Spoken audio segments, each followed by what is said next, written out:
Chapter 467. What's going on? Why isn't he moving? Maybe he hasn't thought it through. After seeing the poem written by Li Yi in such a short time, the officials felt hopeless. Seeing Zhao Xiaowen staring at the poem for a long time, they were confused. This was not a difficult topic. If Li Xianzi couldn't think of a line of the poem after he finished writing, the officials would doubt whether the title of the best poet in 1,000 years was just an empty title. But if that was the case, why would Wang Zhong, the poetry demon, say that he was ashamed of his inferiority? Is there something wrong with Li Xianzi's poem? Someone asked confusedly, noticing that Zhao Xiaowen's eyes were fixed on Li Yi's poem. How can this be? Wei Sai stood in the crowd, his face full of disbelief. Like Zhao Xiaowen, he stared at the poem and murmured, "How can this be? How can this be?" A scholar from the Hongwen school walked out and stroked his beard. He had a slightly excited expression on his face. What an eye-opener. It really is an eye-opener. The officials were very surprised to hear this. This poem could not be said to be ordinary, but it was not outstanding either. But looking at the expressions of Wei Sai and Grand Scholar Chu, it seemed that there was something special about it. So the officials looked at the poem again, left and right, horizontally and vertically, but still couldn't figure it out. The expressions of the people changed. Could it be that Wei Sai, Grand Secretary Chu, and Li Xianzi's attainments in poetry had reached an unfathomable level that they couldn't even understand? At this time, Zhao Xiaowen finally looked away. He put down his brush and walked back to the side of the third prince of the Qi kingdom. He said calmly, "I lost the first round." Hearing this, a eunuch immediately extinguished a long stick of incense. Of course, there was no time limit for this competition. Otherwise, the emperor and the officials wouldn't be able to wait for half a month to compose a poem. From the time they decided on the topic to the time they finished writing the 3 poems, it took them half an hour. Li Xianzi didn't think at all and started writing, so he didn't waste much time. On the other hand, Zhao Xiaowen's incense had been burning for a short while. What? Why? You clearly haven't written it yet. Hearing Zhao Xiaowen's words, the expressions of the envoys of the Qi kingdom changed drastically. After the young man from the Jing kingdom had composed that poem, they had thought that victory was in their grasp. Who would have thought that such a thing would happen? Zhao Xiaowen actually admitted defeat. In an instant, the few envoys looked at him with vigilance. Could it be that this person with the surname Zhao had been bribed by Jinghua? Or could it be that he was Jinghua's spy? In this round, the envoy of the Qi kingdom had lost in a baffling manner. The officials of the Jing kingdom had also won in a daze. He won just like that? Why? Even they had come up with a poem that could surpass Li Xianzi's. Although it took them a little longer to come up with a poem that could surpass Li Xianzi's, it didn't matter if they won another round. Why did this man from the Qi kingdom admit defeat? Was his poem really just a boast? Don't waste too much time in the first round. You did well. The third prince of the Qi kingdom finally withdrew his gaze and patted Zhao Xiaowen's shoulder as he spoke. Zhao Xiaowen nodded. When he looked at the figure chatting and laughing with the young girl again, his expression finally became serious. First round, Li Xianzi wins. The Qi kingdom admitted defeat, so they didn't even need to judge this round. The eunuch immediately announced the result in a loud voice. Even when they heard the news that they had won, the officials still didn't understand why they had won. Wei Sai, what's going on? Yes, great Scholar Chu. What's so special about this poem? Why don't you tell us? Though they had won, the officials felt even more tormented. Wei Sai and Great Scholar Chu immediately became the focus of attention. Great Scholar Chu stroked his beard again and said with a smile, "My lords, please take a look at Li Xianzi's poem again." The crowd felt puzzled and looked at the poem again. The tide follows the dark waves of the snowy mountain, and the distant fishing boat catches the moonlight. The bridge faces the gate of the temple, and the path is small.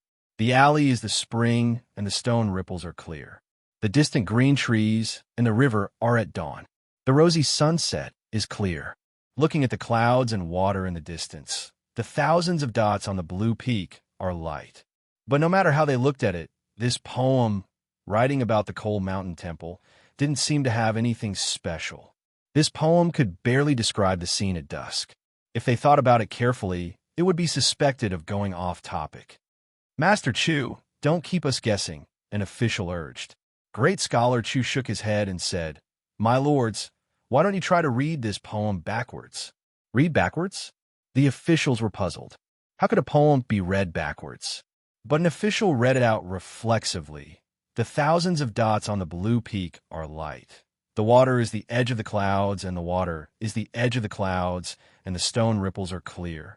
Hiss, this. He closed his mouth after reading one line, and his eyes seemed to pop out from his eye sockets. How can it be? How can it be done like this?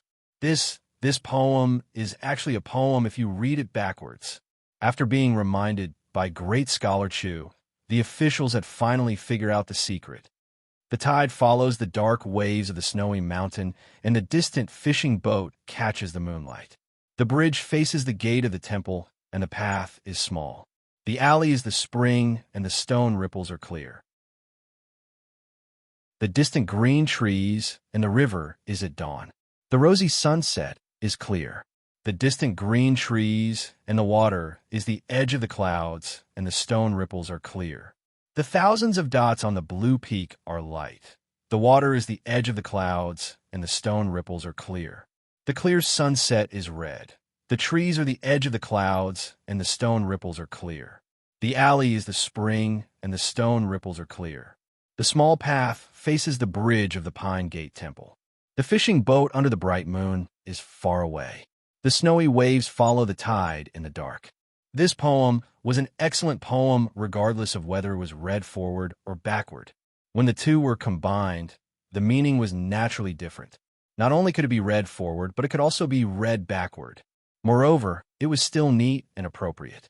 It could be seen that Li Xianzi's writing skills had reached the pinnacle in terms of choosing words and constructing sentences. If it was read forward, it could be said that it was the moonlit night scene and the river was at dawn. If it was read backward, it could be said that it was read from dawn to the fishing boat singing in the evening. The crowd could even imagine the two scenes at the Cold Mountain Temple outside the city. Could a poem be written this way? They finally understood what great scholar Chu meant when he said it was an eye-opener. They had lived for dozens of years, and this was the first time they had seen such a marvelous poem. It was no wonder that Zhao Xuan gave up after taking a look at it. Even if he was given 10 or 100 incense sticks, he might not be able to do it, let alone one incense stick. At this moment, the officials looked at Li Yi in a different way. He could write such a poem that had never been seen before. Even if he had prepared beforehand, how bad could his poetic talent be? Perhaps they really had a chance of winning today's contest. Chapter 468. Su Shi's Jinshan Temple was a masterpiece among palindromic poems.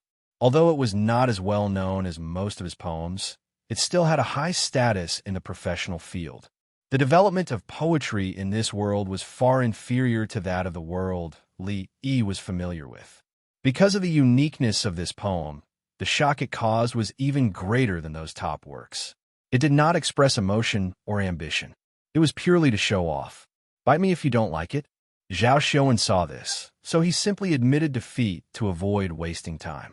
Of course, he could write a poem that did not lose to it, but to write a poem that could be read vertically and vertically with a good artistic conception was not something that could be completed in a short period of time.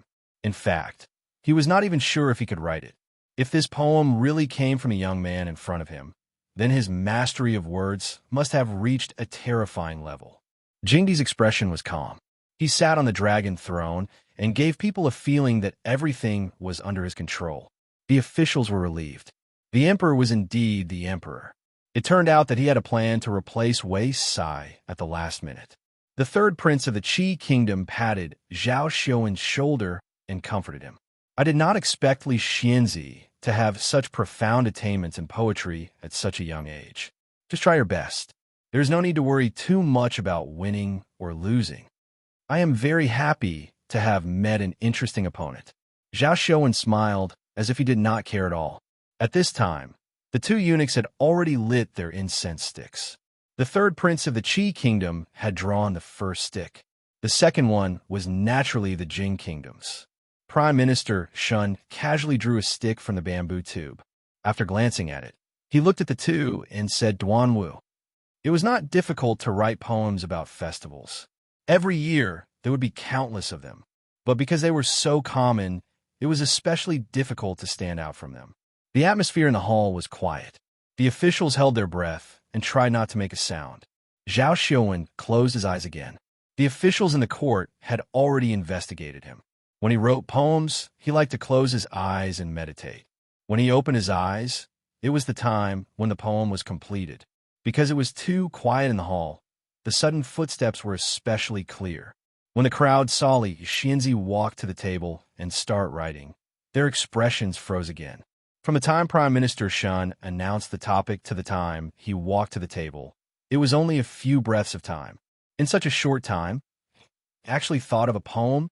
No matter how high his attainments in poetry were, it was impossible for him not to think. All the officials had strange expressions on their faces and sighed inwardly. Even if His Majesty really had made arrangements, this county magistrate should have acted more realistically. With such poor acting skills, he couldn't even fool them, let alone the people of the Qi Kingdom. His Majesty really found the wrong person this time. Which of the officials couldn't act better than County Magistrate Li? Under everyone's gaze, Li put down his brush and said in his heart, Mr. Dongpa, I'll borrow your poem again. I hope you won't mind. The eunuch immediately hung up the paper, the ink still wet. This time, when the officials looked over, their expressions were completely different from before. Different from the previous poem, this one didn't deliberately show off. Whether it was the content or the form, it was recognized by countless people as the mainstream. Huanshisha Duanwu. Light sweat slightly penetrates the blue wan. Ming Dynasty Duanwu baths fragrant orchids. Fragrant blossoms fill the clear river. Colorful threads gently wrap around the red jade arm. Small talismans hang diagonally from the green cloud. Beautiful people meet for 1,000 years. The few lines of the poem not only vividly displayed the folk customs of the Duanwu festival, but the last line was the finishing touch. Beautiful people meet for 1,000 years. This was probably the longest and truest promise, right? He just didn't know who this beauty was. Could she be his wife? No one knew when Zhao Xiuwen had opened his eyes, but he didn't immediately start writing. Instead, he walked over to Li Yi, cupped his hands, and asked, I am Zhao Xiuwen. May I know your name? All the officials were surprised. At this moment, Zhao Xiuwen didn't write a poem, but came over to get close to Li Yi. Li Yi cupped his hands. He thought to himself, hurry up and write. Once you're done, we can end this boring competition. If this goes on, Master Dompa's coffin won't be able to hold on any longer. As expected, Li Xianzi, Li Yi. I should have known. Zhao Xiuwen didn't look surprised at all. He sighed and took out a thin book from his sleeve. He said, I originally thought that among the younger generation, no one could compare to me in poetry. It wasn't until I passed by Qing in prefecture and bought this menu collection that I realized how foolish I was. Ever since then, I have often read Brother Li's poems, and my emotions have been stirred up. I can't sleep at night. I think a true immortal of poetry is nothing more than this. I've always wanted to be friends with Brother Li, but I've never been able to do so. I didn't think I'd meet you at such an occasion. Fate really does make fools of people. Zhao Xiuwen's words left all the officials speechless. Even though Zhao Xiuwen was from Qi, all the officials recognized his poetic talent. He had defeated Wang Zhong, the poetry demon. Many scholars of the Jing Kingdom had been defeated by him, but such a person had described himself as a frog in a well. How much praise was this for Li Xianzi? Every word he said was praising Li Xianzi and was not stingy with his choice of words. The meaning behind his words was that he had admitted defeat in this competition. In this case, the Jing Kingdom had lost one round and won another. Although it was a draw, it had given them a chance to catch their breath. This was extremely important. I'm not as good as you, Zhao Xiuwen said seriously as he looked at Li Yi. The Qi Kingdom's ambassadors' faces darkened. One of them was about to speak, but the third prince glared at him and he swallowed his words. Li was also surprised. Zhao Xuan had said such words in front of the Qi Kingdom's ambassadors and the officials of the Jing Kingdom. This was beyond his expectations. Had he met a fan? He had to admit that regardless of whether it was the third prince of the Qi Kingdom or the person in front of him, even if they were from different camps, it was difficult for him to feel any ill will towards them. Thank you for letting me win. Li Yi cupped his hand again. The Qi Kingdom's third prince nodded his head at Li Yi. Then he lifted his head and said, Your Majesty, we have lost this competition. From the beginning to the end, he had not asked a single question of Zhao Xuan. As the Qi Kingdom's third prince's words fell, there was an immediate uproar in the court. No one had expected that this competition of poetry would have such an outcome. There was no judgment, no debate. Li Xianzi was direct and efficient. Zhao Xuan had admitted defeat twice and won so easily. At a time when the people of the Jing Kingdom were in low spirits, this victory was undoubtedly an uplifting event. The imperial court's reputation had been restored. Not long after, the officials walked out of the main hall. At the same time, news spread from the palace gates.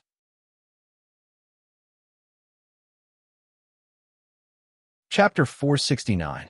Li Yi, the Prince of Chang and County, had always been a special figure in the imperial court.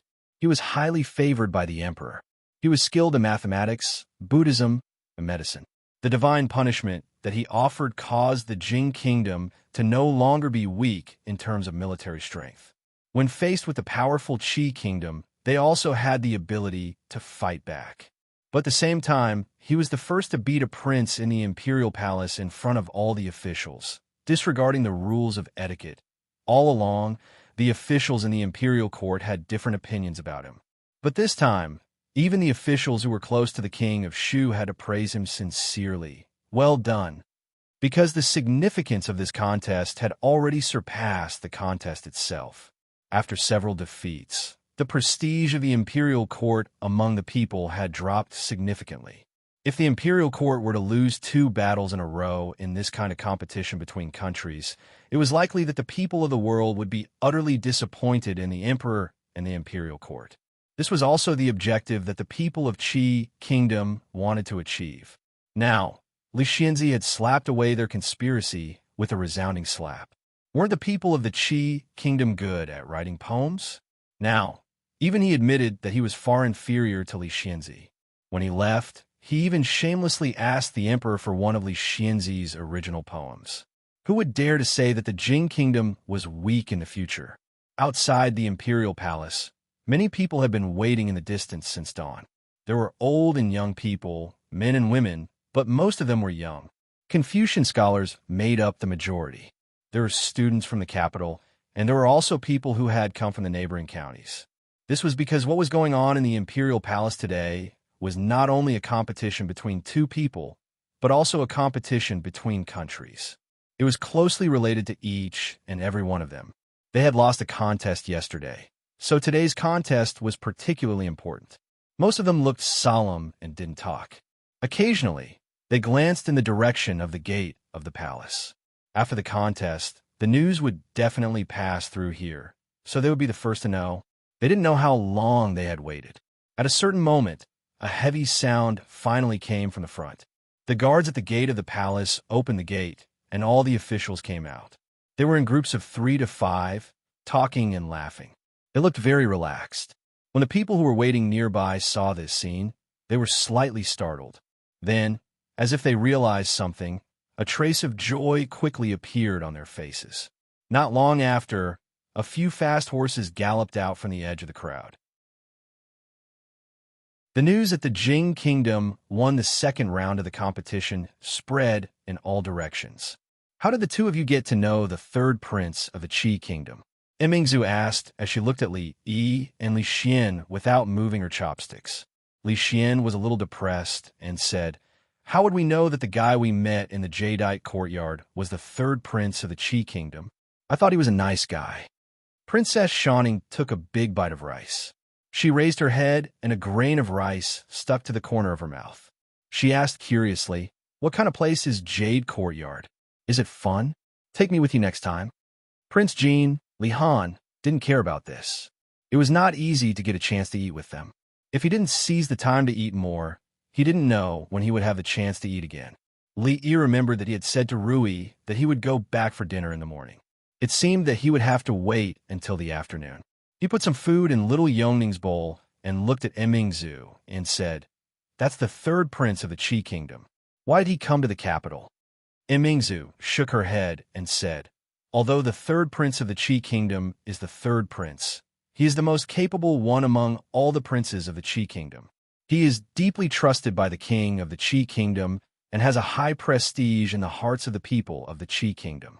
The series of things against the Jing kingdom should be planned by him." Li Yi nodded. The third prince of the Qi kingdom did have his outstanding points. He came to the Jing kingdom with a few people with the envoy group of the Qi kingdom and forced the old emperor and all the officials in the court step by step. It was enough for him to boast for the rest of his life when he went back.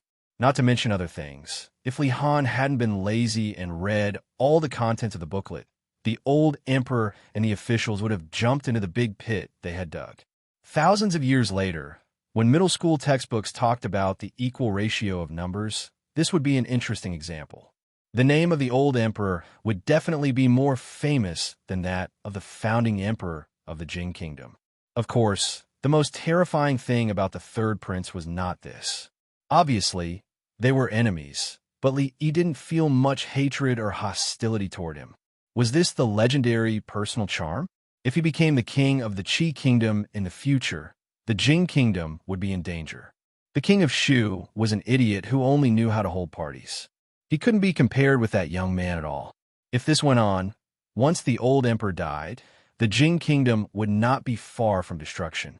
County Magistrate Li, His Majesty wants to see you. The reason why Chanda wasn't well liked was because he always appeared at the most inopportune time. Li put down his chopsticks, touched Yongning's head, and said, "I'll go out for a while. I'll be back soon." Then he stood up and walked straight outside. Chang had never seen him so straightforward. He was a little stunned for a moment. "Let's go. What are you waiting for?" Standing outside the door, Li looked back at Changda and urged him. County Magistrate Li seems to be in a hurry this time. Changda's voice was always gloomy. "Why do you think His Majesty wants to see me this time?" Li asked curiously. Changda said indifferently, "How can servants like us know His Majesty's thoughts?" A eunuch who didn't know how to figure out His Majesty's thoughts was not a good eunuch. With Changda's intelligence, how did he climb to the position of Chief Chamberlain? Could it be that he got in through the back door? Could it be that His Majesty is so happy that he wants to reward me with something after winning the competition with the people of the Qi kingdom? I don't want money this time.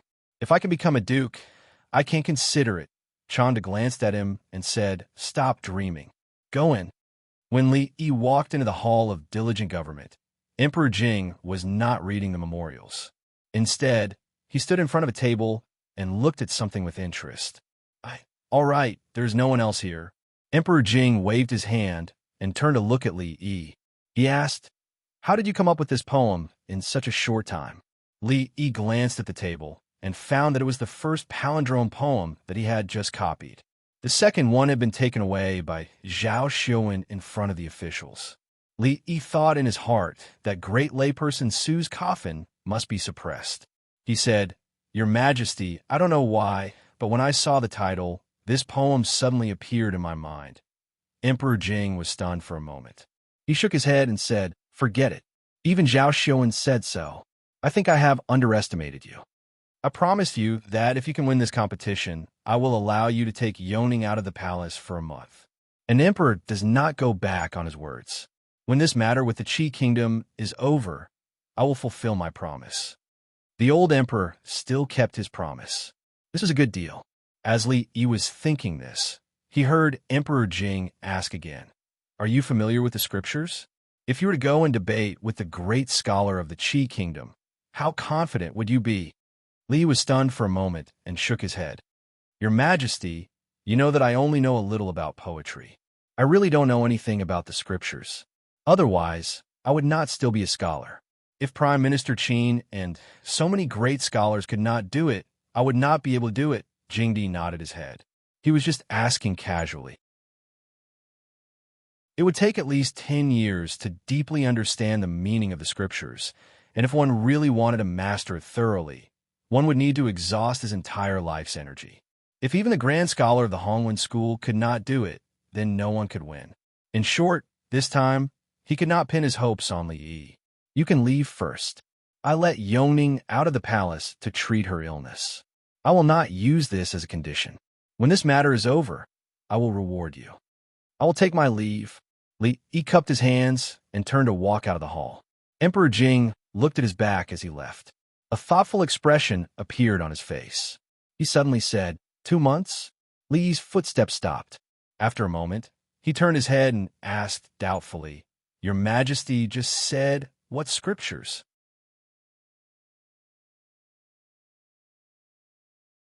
Chapter 470. The so-called debate of the classics is to use the scriptures as the topic. 2 people ask questions and 1 answers. The questions are all from the Confucian classics, and the person being asked has to explain the meaning within. These classics include, but are not limited to, the 13 classics. When Prime Minister Qin was young, he was famous in the capital city for his debate of the classics, but he was not as good as the great scholar of the Qi kingdom. If you want to win, not only do you need to memorize the meaning of these classics, you also need to have your own understanding. Really 2 months? Li Yi asked again with some uncertainty. An emperor does not joke. Jing Emperor nodded with a faint smile. Li Yi touched his nose and pretended to be enlightened. Your Majesty, I suddenly remembered that I seem to know a little about classics. You have to think about it carefully. Those classics are enough to fill half a room. The great scholar of the Qi kingdom has been studying classics all his life.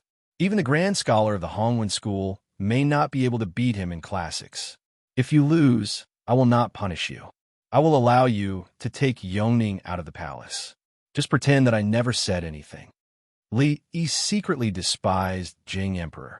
Just now, he said that an emperor does not joke.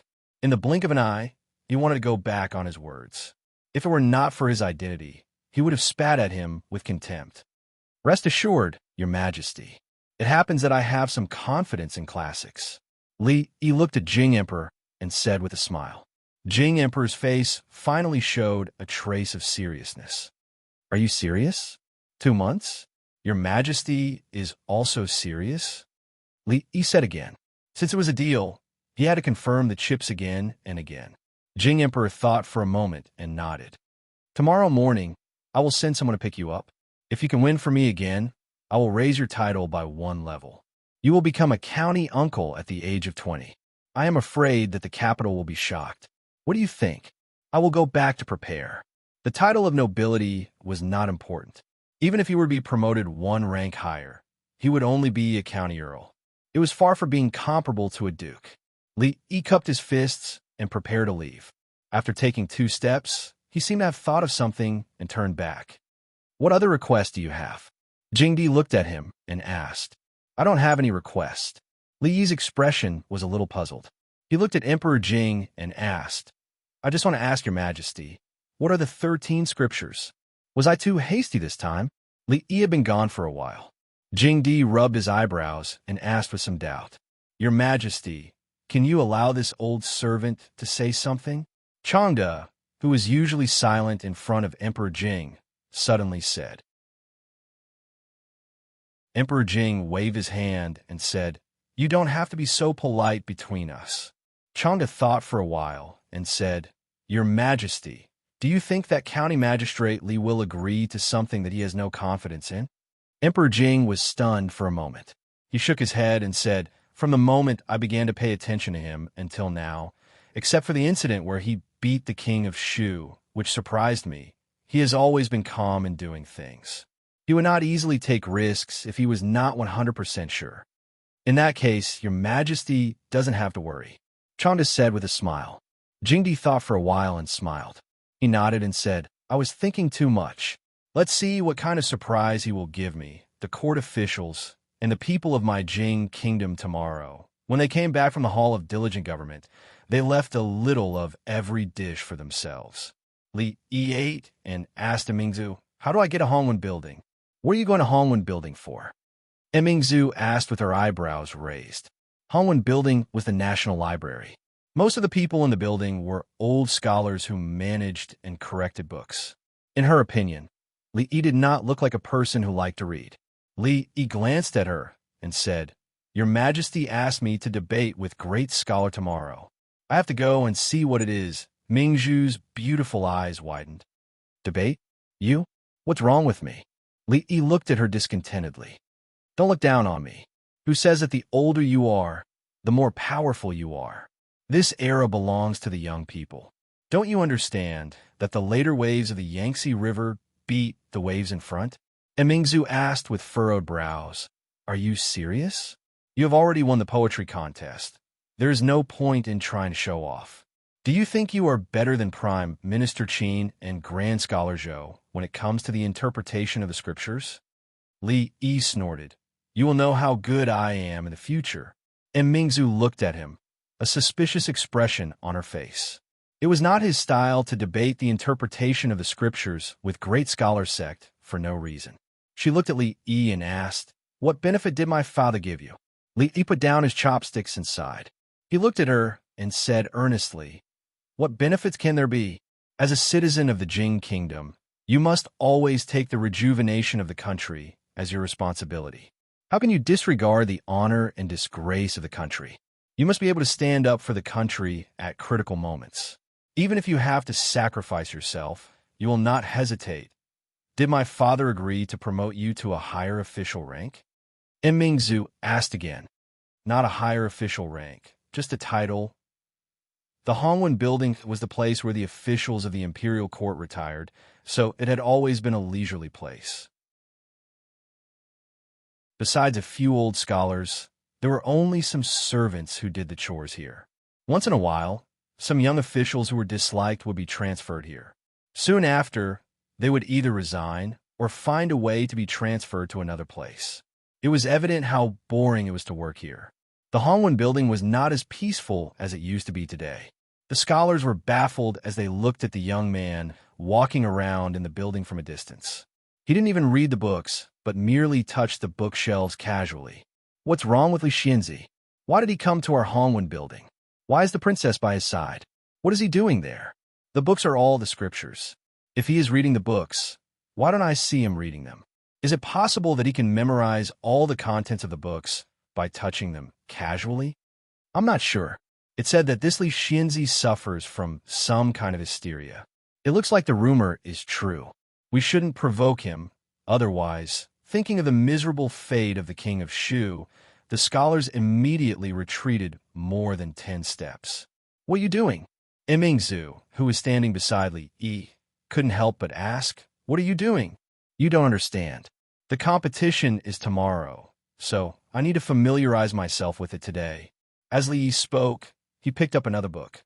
At the same time, a book appeared out of thin air on the bookshelf in his mind. Li Yi put down the book and picked up another one. Familiarize, familiarize. Li Mingzhu looked at him and shook her head helplessly. No matter when or where, he always did things out of the blue, and no one could guess what he was thinking. However, looking at his appearance, it seemed that he was already confident of winning the competition tomorrow. Mingzhu shook her head and didn't think too much about it. Thinking that he wouldn't finish in a short while, she simply walked out of the hall and waited. The Hongwen building was unusually quiet. Only a few footsteps could be heard from time to time. However, outside the imperial palace, the people in the capital city were already boiling because of a certain piece of news. Li Xianzi had defeated the Qi kingdom in the poetry competition today and won back some ground for the Jing kingdom, which made the people in the capital city heave a sigh of relief. The 2 poems he composed in the Golden Hall had already been posted. When the palindrome poems, which could be read vertically and backwards, were published, it not only blinded the eyes of countless people, but also made countless scholars exclaim in admiration. It turned out that poems could be composed in this way. In addition, some gossip that people took delight in came out from various brothels in the capital city. For example, Zhao Xiuwen of the kingdom of Qi, who was known as the best poet in 1,000 years, did not even manage to compose a poem today. The moment he saw Li Xianzi's poem, he immediately admitted defeat and admitted that he was ashamed of his inferiority. He even asked for Li Xianzi's poem manuscript back. Of course, some people also revealed that Zhao Xiuan was actually one of the admirers of Li Xianzi's poems. He carried Li Xianzi's poetry collection with him and could only fall asleep after reading Li Xianzi's poems several times at night. For the people in the capital city, what could be more satisfying than winning today's competition? Of course there was. They not only had to win, but they had to win beautifully. They had to win so that the people of the Qi Kingdom would be convinced. And Li Xianzi had achieved this. On this day, the haze and worry on the faces of the people in the capital city was swept away. There was no longer any depression in their hearts. On this day, the brothels in the capital city were almost full. Scholars recited poems and tried their best to release their passion. On this day, countless girls in the boudoir were holding a copy of the collection of the Bright Moon. They copied the latest poem, the Duanwu of the Huan Shi Sha, and their faces were flushed as they recited the words, "Beauty meets for 1,000 years." On this day, Li Yi, the county magistrate of Chang, and became famous in the capital city.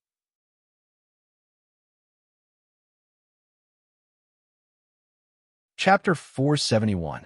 Are you still there? In the backyard of the Jade's courtyard, Fong was squatting on a stone. He hadn't heard any sound for a long time, so he asked. After a while, he heard light footsteps again. The girl said apologetically, "I don't know what happened today, but there are a lot of guests in the courtyard. I'm very busy, so I can't talk to you here." Fong smiled and said, "It's okay, you can go. I have to go back. Then tomorrow, I'll wait for you here tomorrow." The girl said quickly, and the footsteps gradually went away.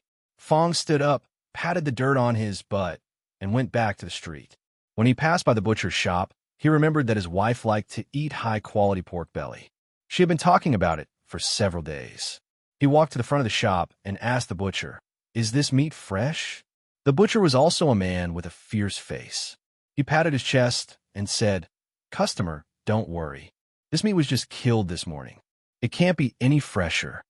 Fong nodded. "Give me 3 caddies of pork belly." "Okay." The butcher grunted in acknowledgement. He used a boning knife to cut the meat a couple of times and then wrapped the meat with a lotus leaf and tied a rope. He said with a smile, 3 caddies, 6 tails. Dear customer, please take it. I'll take a small change and count it as a silver coin." Naturally, old Fong was not short of money. In fact, although it was difficult to buy a big house in the capital, he had saved a lot of money during this period of time. He could marry 10 wives and still have a lot of money left. He could be considered a wealthy family. However, when he touched his waist, he realized that he had left in a hurry this morning and did not bring a single coin with him. The butcher saw this and guessed that he didn't bring money. He smiled and said, "Customer, did you forget to bring money? It's okay. You could take the meat first. You can pay for it next time." Fong smiled and asked, "Aren't you afraid that I'll go back on my words?" The butcher laughed and said, "That won't do. You come here every day, and I don't think you're that kind of person. Besides, I'm in a good mood today. If you really want to renege on your debt, I'll give this meat to you. You're just a butcher. What's there to be happy about? Is your wife pregnant?" Old Fong took the meat and didn't refuse. He casually asked, "Alas, I still haven't gotten my wife." The butcher sighed and then thought of something else. Suddenly, a smile appeared on his face, and he said, "But if you want to talk about this happy event, the whole capital is talking about it, and you don't even know about it. I'll have to tell you about it. Moreover, the people of the Qi Kingdom are extremely arrogant. They've been looking for trouble everywhere in the capital city. This time, they've even gone so far as to cause a ruckus in the imperial court." A moment later, Fong was shocked. "Isn't Li Xianzi referring to my son-in-law? In the morning, I saw my son-in-law go to the imperial palace, but I didn't expect him to do such a big thing. Even the butcher on the street knows about my son-in-law's deeds." After taking the meat and leaving, Fong didn't go home directly. There was a brothel nearby, and he planned to borrow some money from an acquaintance to pay for the meat. "Master, please slow down." Outside a brothel somewhere in the capital city, a pale-faced, frail middle-aged man was supported by a servant into the brothel. "Master, let's go back. Those people, those people." The servant opened his mouth with a troubled expression, but was interrupted by the middle-aged man with a wave of his hand. "Don't worry. I can still bear this little curse." The middle-aged man's voice was a little hoarse, but his tone was unusually firm. Behind them, a man carrying meat walked into the brothel. He looked back and said, "Your body is so weak. Why did you come to the brothel instead of resting at home?" The servant in green was about to say something, but the man turned around and left after saying that. The master and the servant walked into the brothel and found a secluded place to sit down. As soon as they sat down, they heard several people talking around them. "This Li Xianzi has really made our Jing kingdom proud. Yes, this time, let's see how arrogant the people of the Qi kingdom can be. Say, if Deputy Ma won yesterday, we won't have to play anymore. It's all that Ma guy's fault. He's not good at chess, but he insisted on being a hero." Hearing these comments, the servant in green was indignant. The middle-aged man's face was a little gloomy, but he didn't say anything. At this moment, there was a sudden uproar in the crowd. The master and the servant looked up and saw an old man sitting on the table in front of them. "Hey, old Zheng, let's not talk about anything else today. Tell us how Li Xianzi won against the people of the Qi kingdom." Yes, that's it. The storytellers in the brothel not only told stories, but also talked about current affairs and court politics. After all, people in Jianghu and among the common people were all the people of the Jing kingdom, so they also had to care about the affairs of the court. In addition to gossip, there were many things that were closely related to them. The old man on the table smiled and pressed his hand down. Immediately, the noise below disappeared. Then he said, "I believe everyone is very interested in the story of Li Xianzi's victory against the people of the Qi kingdom. Naturally, I'd like to talk about it. But before that, I'd like to talk about the match yesterday." The pale-faced, middle-aged man raised his head slightly. After a moment of silence, the audience immediately became noisy. "A loss is a loss. There's nothing to say. Just talk about Li Xianzi. Why did you mention that, my guy?" "That's right. Tell us about the match this morning." "We can't wait." The middle-aged man involuntarily clenched his fists, and his face became even paler. The old man on the table raised his hand again to stop the crowd. He said, "Of course, we have to talk about the incident of Li Xianzi. But there's a hidden story about yesterday's incident. Lord Ma was wronged for no reason and was reviled by the people of the capital city. I won't be happy if I don't talk about it." Hearing this, the servant in green was stunned. The middle-aged man suddenly raised his head and looked at the old man on the table. "Hidden story?" Hearing this, the crowd was also surprised. Obviously, it was the first time they had heard of it. What hidden story? Did the people of the Qi kingdom play tricks in yesterday's match? Tell us. Amidst the urging of the crowd, the old man slowly said, "Everyone thinks that Deputy Ma lost to the nameless old man of the Qi kingdom, but they don't know that the nameless old man is known as the chess soul. He's the true #1 chess player of the Qi kingdom. This time, he hit his name to deal a heavy blow to the morale of the Jing kingdom. Even the chess saint, Baiyu, was defeated by him. Who else could win? But since the people of the Qi kingdom have issued a challenge, if no one steps forward, doesn't it mean that the Jing kingdom has no one capable? Deputy Ma knew that he might not be able to win, but he still stepped forward at this time. Doesn't he know what kind of infamy he'll have to bear if he loses? But he still stepped forward, because if even he cowers at the back, there's really no hope of winning this match. It's not terrible to lose. We'll win it back eventually. But if no one in the entire capital city takes up the challenge, how will the people of the Qi kingdom mock our Jing kingdom?" The old man spoke with fervor and assurance. The brothel was extremely quiet. The green-clothed servant's face was filled with joy. The middle-aged man's face was abnormally rosy, and his hands were trembling slightly. Everyone's expressions changed from doubt to astonishment, and then to anger. Many of them even had expressions of deep shame on their faces. "What? Is that true? That old man is actually so powerful. I thought he was just an ordinary old man. Yeah, if no one steps forward, I'm afraid we'll be even more ridiculed. We've wronged Deputy Ma. Damn it, the people of the Qi Kingdom are so shameless. If that's the case, Deputy Ma, sigh, I shouldn't have scolded him. No one doubted the authenticity of the old man's words. After all, although the brothel had opened not long ago, not only did it have exciting stories and plays, it had never made a big fuss about important matters. It was unlike other brothels that relied on making money by flaunting all kinds of untrue information. It could be considered a brothel with a conscience. After that, thinking about how they had scolded Deputy Ma for the past 2 days, the crowd naturally felt apologetic towards him. When this matter began to spread throughout the capital city, the crowd also learned of the truth of this matter through countless channels. The people of the capital city gathered in groups in front of the Ma mansion to apologize. The winds in the streets changed abruptly.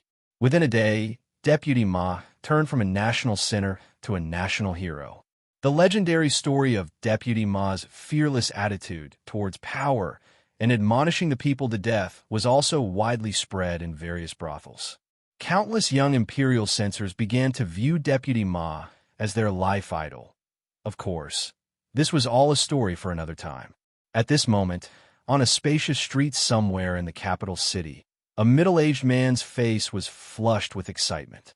He rejected the servant's support and listened to the idle chatter of a few people on the street. The smile on his face grew wider. Justice is in the hearts of the people. What a good justice is in the hearts of the people.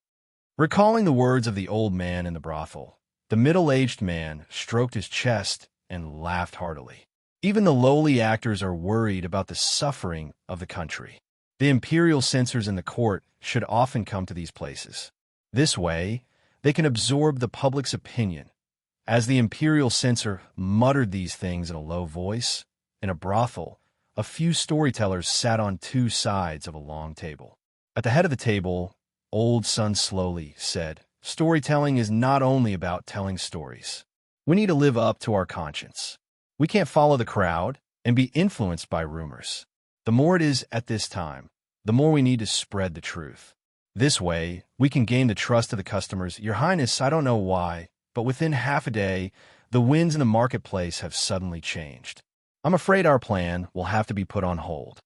In a luxurious courtyard in the capital city, a middle-aged man in a blue robe spoke respectfully to a young man standing in a pavilion with his hands behind his back.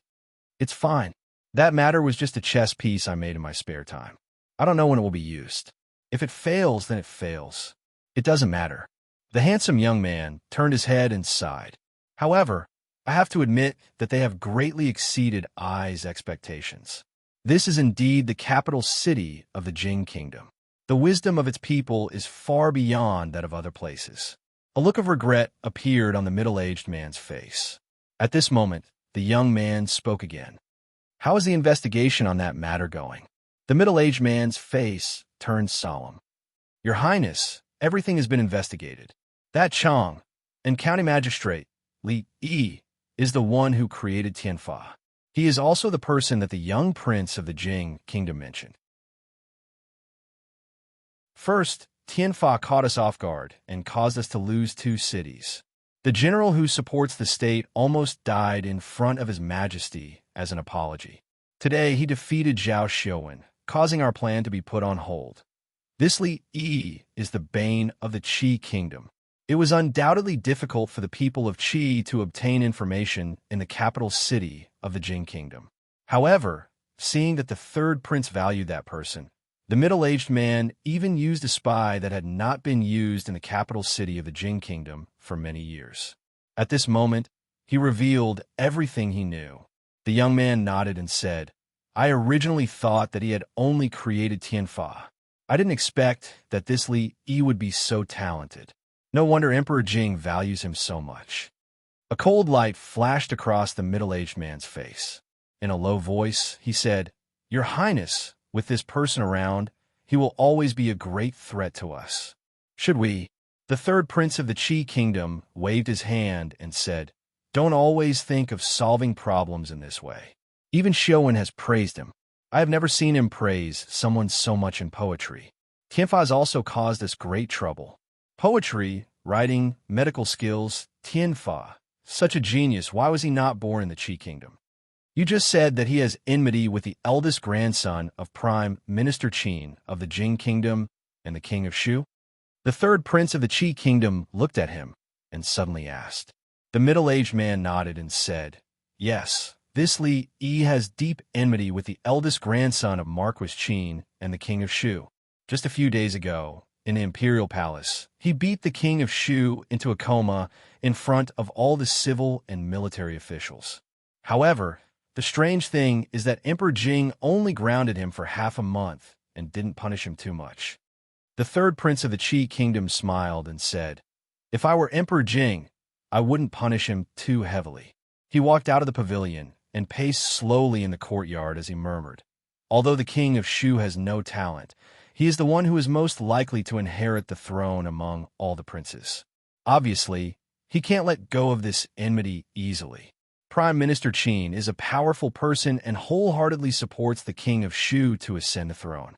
In the future, the Qin family will become the backbone of the new dynasty.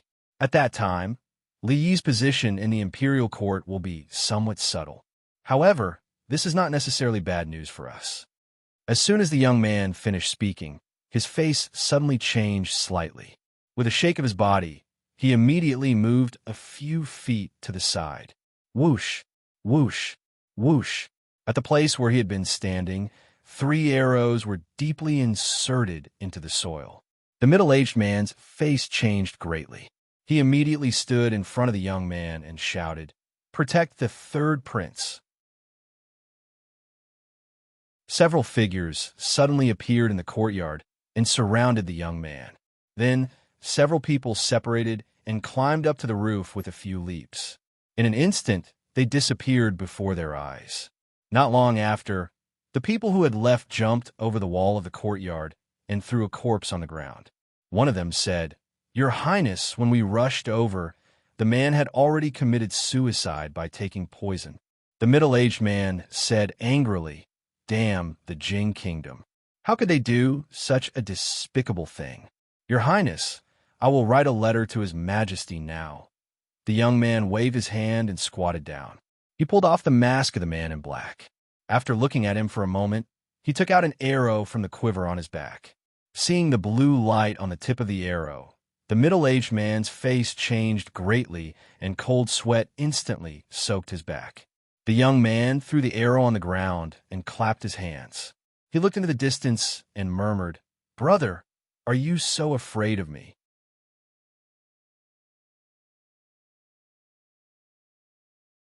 Chapter 472.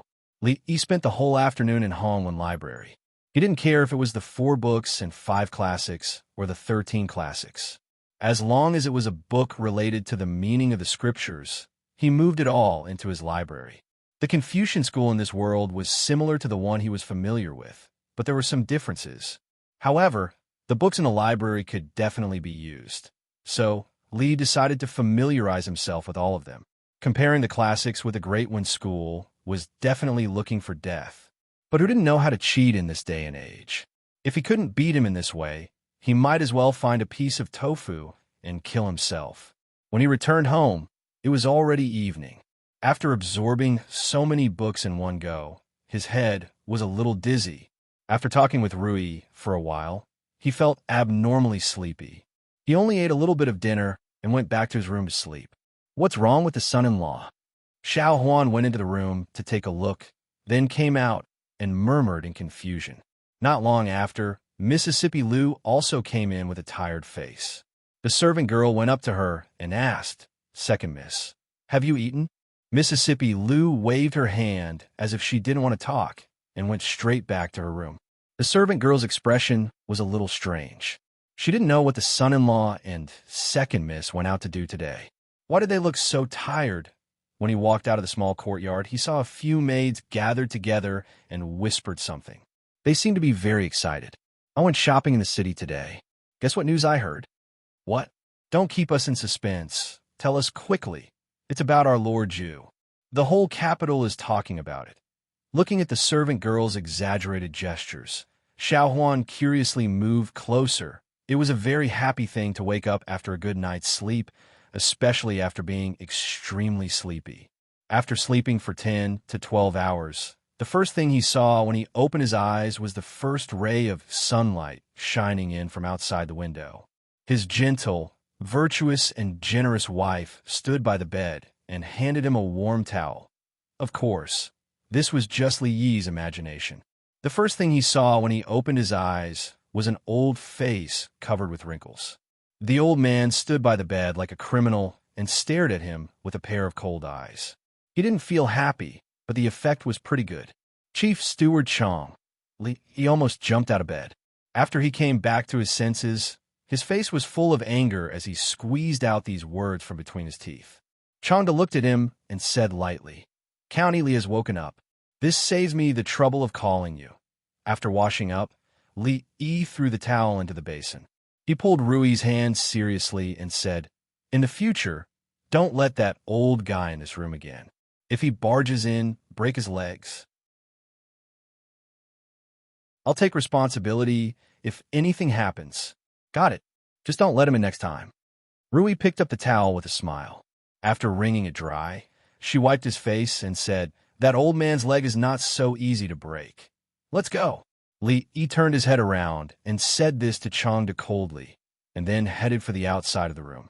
This time he had to suggest to the old emperor that he should replace him with someone else.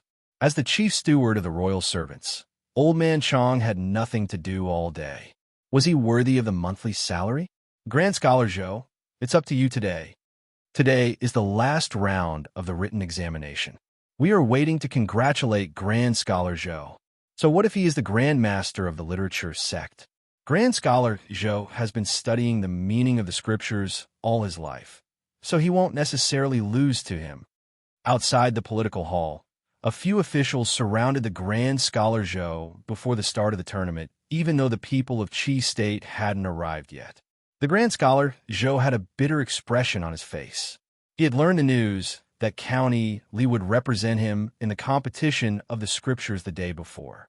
He didn't know why the emperor made such a decision. It was true that County Li was talented in poetry, but the content of the scriptures was different. How could a young man in his early 20s compete with the Grand Master of Literature of the Qi Kingdom, who was over 60 years old and had studied the scriptures all his life?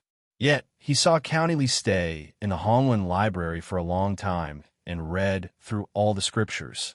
But would he be able to memorize all the scriptures by doing so? No matter what, this was the arrangement of the emperor. The Grand Scholar Zhou had no reason to doubt the emperor. All he could do was pin his hope on County Li, even though he knew that the hope was very slim, so slim that it was almost impossible to see it. The people of the Qi Kingdom are here, an official said as he glanced at the distance and saw a few figures walking in their direction.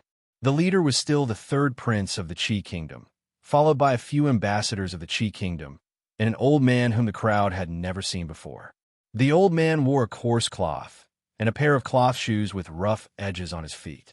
He looked like an old farmer in the fields outside the capital. As soon as Prime Minister Qin saw this old man, an unnatural expression flashed on his face, and a few scholars standing among the officials showed a hint of embarrassment on their faces. It was this ordinary-looking old farmer who had defeated all of them in the competition of the scriptures. If the Grand Scholar Zhou were defeated by him today, County Li would be in a bad mood the day before. It would be meaningless to win the poetry competition with great difficulty. The third prince said something to the old man with a smile on his face. The old man didn't show any expression on his face, but the ambassadors of the Qi Kingdom behind the two of them seemed to be quite arrogant. What happened the day before was merely an accident. Though the Jing Kingdom was delayed by 1 day, it was merely a delay in tasting the defeat. With the old master here today, if they weren't afraid of being beaten to death, they would ask the emperor and the chancellors of the Jing Kingdom loudly, "Who else is there?" Not long after the ambassadors of the Qi Kingdom arrived, Emperor Jing appeared in front of the crowd. Seeing the officials walking into the hall one after another, Li Yi stood up in a corner and clapped his hands, saying, "I'm done. The competition is about to start." The princess Shawning threw away the branch in her hand and stood up angrily as well, saying discontentedly, "You cheated. I was about to win. Li Yi curled his lips and pointed to the entrance of the hall, saying, "You can see for yourself if you don't believe me. Your father, the emperor, is here. It's not good to be late." Having said that, Jingzhou walked toward the political hall while holding Yongning's hand. What a joke. As a man, he didn't need to play the game of wolf eating sheep with a 10-year-old girl. Did he need to cheat? Did he? The Princess Shawning stomped her foot angrily and followed up after the Jingzhou after glaring at the back of Li Yi. Now that the ambassadors of the Qi Kingdom have arrived, let's start the third round of the written examination.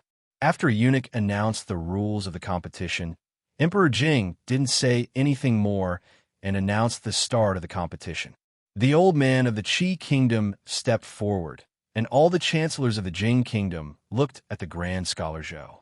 The Grand Scholar Zhou lowered his head, looking at the ground with his eyes focused on his nose and his heart. Emperor Jing glanced in a certain direction and said, "Though we are debating the scriptures today, this old master is a great scholar no matter what. Li Xianzi, don't be too impolite." Li Yi curled his lips. Respecting the old and caring for the young was the traditional virtue of the Chinese people. Did he look like someone who would be impolite? No sooner had the Emperor Jing said this than the third prince of the Qi Kingdom showed a hint of bewilderment on his face. The ambassadors behind him hadn't come back to their senses yet either. As for the officials of the Jing Kingdom, they were even more flabbergasted. Why was it him again? Shouldn't the contestant be the Grand Scholar Zhou? Why did it suddenly become Li Xianzi? What was the emperor doing? Did he ask the young Li Xianzi to compete with the great scholar of the Qi Kingdom on the scriptures? Did they hear it wrong?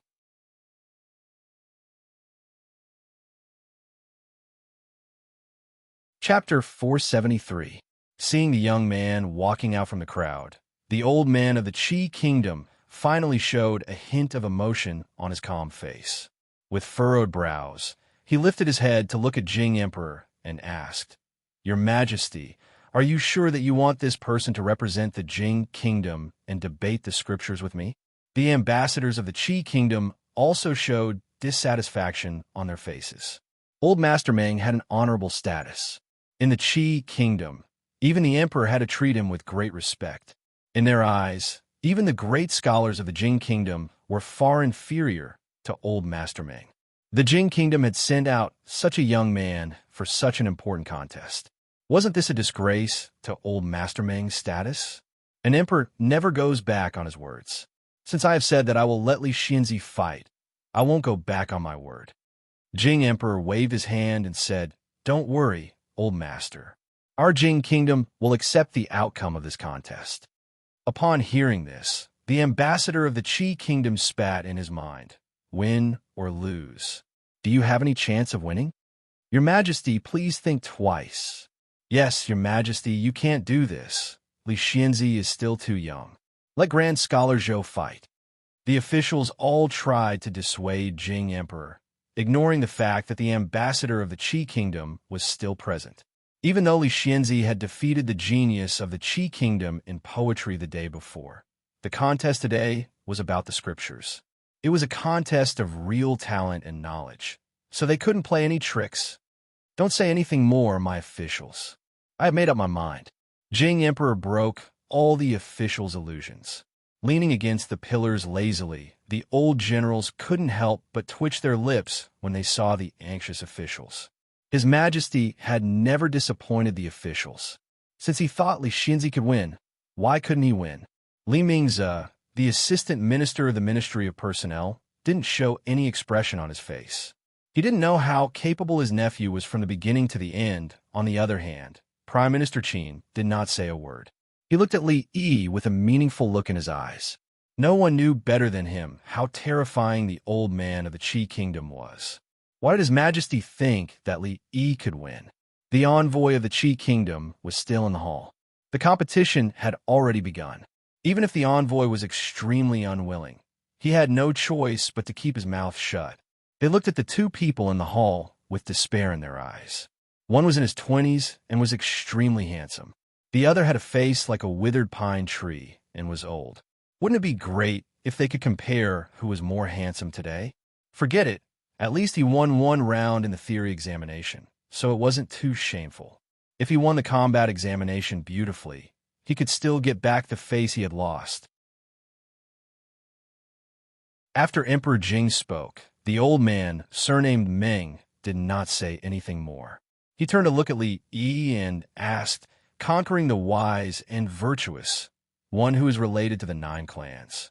The 9 clans were harmonious, and the people were peaceful. The people are bright, and the nations are united." "What do you mean?" The envoy's face began to turn solemn. From now on, the competition had officially begun. This great scholar did not make things difficult for Li Xianzi at first. He asked about a famous sentence in the first chapter of the Book of History, the classic of Yao. Anyone who had read some books would know this sentence. If Li Xianzi could not even answer this sentence, there was no need for the competition to continue. From the Book of History, the classic of Yao. Li thought that this old man was quite kind. He liked this kind of question the most. You just had to read it according to the commentary on the 13 classics. Conquering the wise and virtuous, and the 9 clans were related to the 9 clans. The wise and virtuous men were employed, and the people were united. The 9 clans were harmonious, and the people were peaceful. Already, the people, the officials. The 9 clans were peaceful, and Zhang Ming was bright. The people were bright, and the nations were united. The people were bright, and the nations were united. The people were bright. The people were bright. The people were bright. The people were bright. The people were bright. He said that all the people in the world have changed, and thus the customs are harmonious. No one was surprised by Li Yi's answer, but his choice of words made the scholar's eyes light up, because it was almost a standard answer. It was not strange for a well-read scholar to give such an answer, but it had a different meaning when it came from the mouth of a young man. At least they knew that Li Xianzi's attainment in the classics was much better than they had imagined. The old man, surnamed Meng, nodded with a trace of appreciation on his face, but he did not speak again. The answer of the young man in front of him was really impeccable. Whether it was the interpretation or the choice of words, he could not find any fault. He was naturally familiar with the rules of the competition. If the old man did not ask, it was his turn. Since the old man had been so kind to him, he naturally would not make things difficult for him. So he asked, "The Marquis of Qi is happy, and the wife of the Jiang family is happy." The biography of Gongyang. In the 9th month of the 3rd year of Duke Huan, the old man, surnamed Meng, interrupted nonchalantly before Li Yi could finish. Most of the officials in the imperial court were still trying to figure out where this sentence came from. Hearing this, they lifted their heads and looked at the old man of Qi Kingdom in surprise, feeling quite surprised.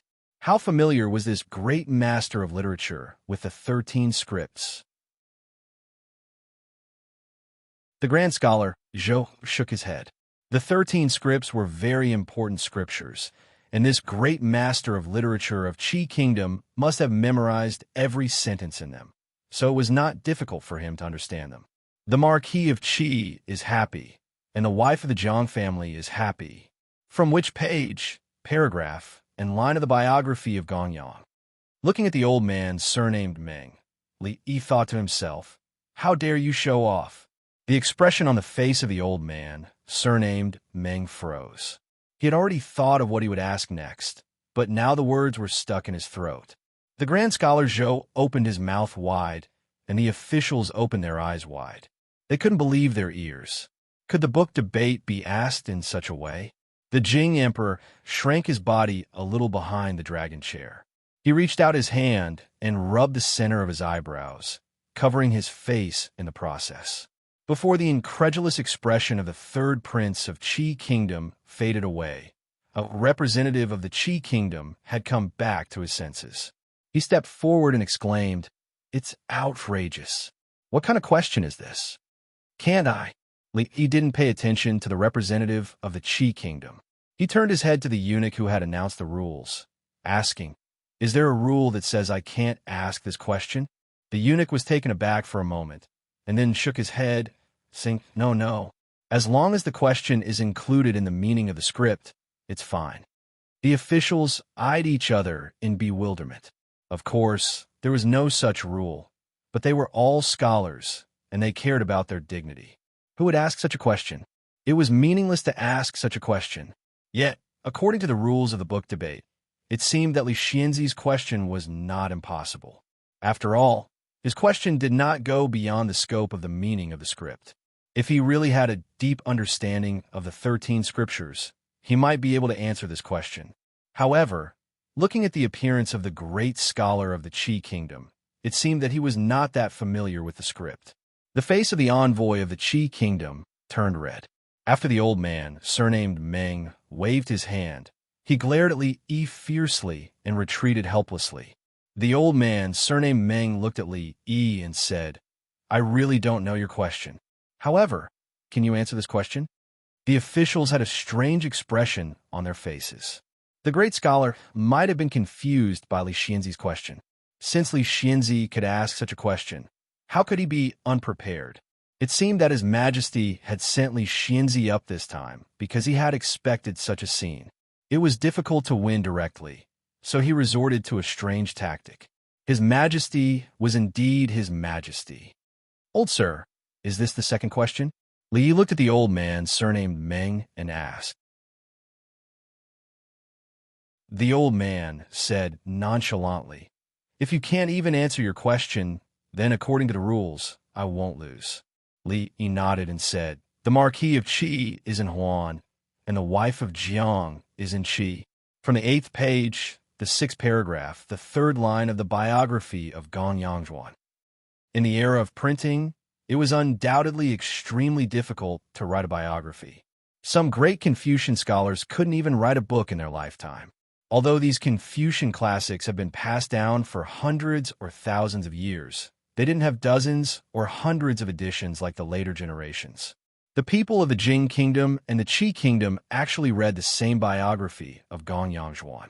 Therefore, there was only one answer to Li Yi's question.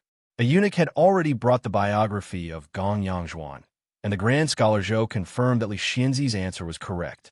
The old man had thought that since Li Yi could ask such a question, he would be able to answer it as well. He felt a bit angry that a great scholar was humiliated by a junior. He asked Li Yi, "In that case, tell this old man, the relationship between father and son on the inside, and the relationship between the king and his subject on the outside. It's the most important thing for human beings. The kindness of father and son, the respect of the king and his subject. Which book, which page, and which line?" The officials sighed in their minds. Though Li Xianzi's tactic was ingenious, he could only use it once. If his opponent asked the same question, he wouldn't be able to answer it. The envoy of the Qi kingdom showed a contented expression. So what if Li Xianzi resorted to a strange tactic? It was no different than shooting himself in the foot. After some thought, Li Yi said with a smile, "The biography of Gong Sun Chou, page 12, paragraph 5, line 13. The old man, surnamed Meng, was expressionless, but the officials sighed in their minds. Even if Li Xianzi could come up with a random answer, he would be denied later, and it would be of no use. Fortunately, the Hongwen house was not far from the political hall. Soon, a eunuch brought the book of Meng and handed it to the grand scholar Zhou.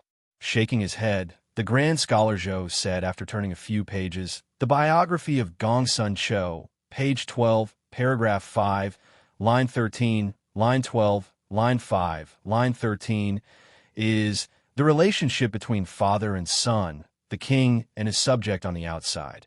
It's the most important thing for human beings. The kindness of father and son, the king and his subject, the king and his subject." The grand scholar Zhou had finally realized something. He raised his head abruptly and stared at Li Yi, breathing rapidly. He didn't even notice that the book of Meng in his hand had fallen to the ground. How can it be possible? The old man, surnamed Meng, had finally raised his head, showing a hint of disbelief in his old, murky eyes. He strode over and picked up the book of Meng, flipping through it quickly. A moment later, he closed the book slowly and took a deep breath.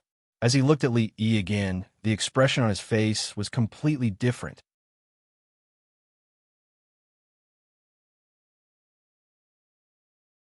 Chapter 474. It suddenly became quiet in the imperial court, so quiet that one could hear a pin drop. Li Xianzi was able to tell the exact position of the sentence in the legend of Guoyang the first time because he had prepared for it. But how could he tell the problem of this scholar of Qi kingdom accurately the second time? The officials didn't think that Li Xianzi had memorized all the scriptures by heart, so much so that he could recite from which page and from which line. Nobody could do this, not even the grand scholar Zhou, and not even the Grand Master of Literature of Qi State. The officials glanced at the old man, surnamed Meng, wondering if Li Xianzi had colluded with this old man. If so, it would explain why the emperor suddenly replaced Grand Scholar Zhou with Li Xianzi. Yet was it so easy to bribe this old man? While the officials were feeling doubtful, the Emperor Jing was not calm either. The reason he chose Li Yi was because he trusted Li Yi. In fact, he didn't believe that Li Yi could compete with the scholar of Qi Kingdom in the scriptures. Only Li Xian was leaning against a pillar next to the old general, idly counting the number of birds that flew across the sky in front of the palace. No matter who it was, to compete with Li Yi would be foolish if they weren't. The moment he agreed to compete with the scholar of Qi Kingdom, his opponent had already lost. You have indeed surprised this old man. The old man, surnamed Meng, had finally gotten serious when he looked at Li Yi. Li Yi, on the other hand, was wondering when the competition would end. There was no point in asking about it. Did it have to end only when one side admitted defeat? If this old man was shameless, he wouldn't be able to go home for breakfast in the morning. Is it my turn to ask? Li Yi asked the old man. The old man, surnamed Meng, narrowed his eyes and nodded. In the third year of Emperor Wu of Qi's reign, Wei Jing, the left prime minister, used the excuse that women were disrupting the governance of the country and asked Emperor Wu to abolish the empress. When Emperor Wu and his subjects submitted their reports, Emperor Wu only said one sentence, and Wei Jing was convinced and never mentioned the matter again. Li looked at old man Wei and asked, how did Emperor Wu respond to Wei Jing? The third prince of the Qi kingdom was taken aback. Then, his expression changed slightly. Among the officials, many of them changed their expressions. What was wrong with Li Xianzi? Why did he ask about the affairs of the Qi kingdom? Wasn't it obvious that he was asking about the Qi kingdom? Nonsense. The old man, surnamed Meng, frowned and said, in the third year of Emperor Wu's reign, the Qi kingdom was founded not long ago. Empress Wenjing is a virtuous woman. How can there be chaos in the government? Ahem, Lord Meng, Li Xianzi didn't make irresponsible remarks. It's true. The third prince of the Qi kingdom coughed lightly and said. The old man, surnamed Meng, frowned even more and asked, why hasn't this been recorded in the history books? Which scripture did it come from? This is a secret of the royal family. All the books related to it have been destroyed. It's normal that Lord Meng doesn't know about it.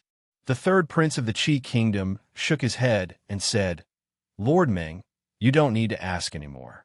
Let's continue.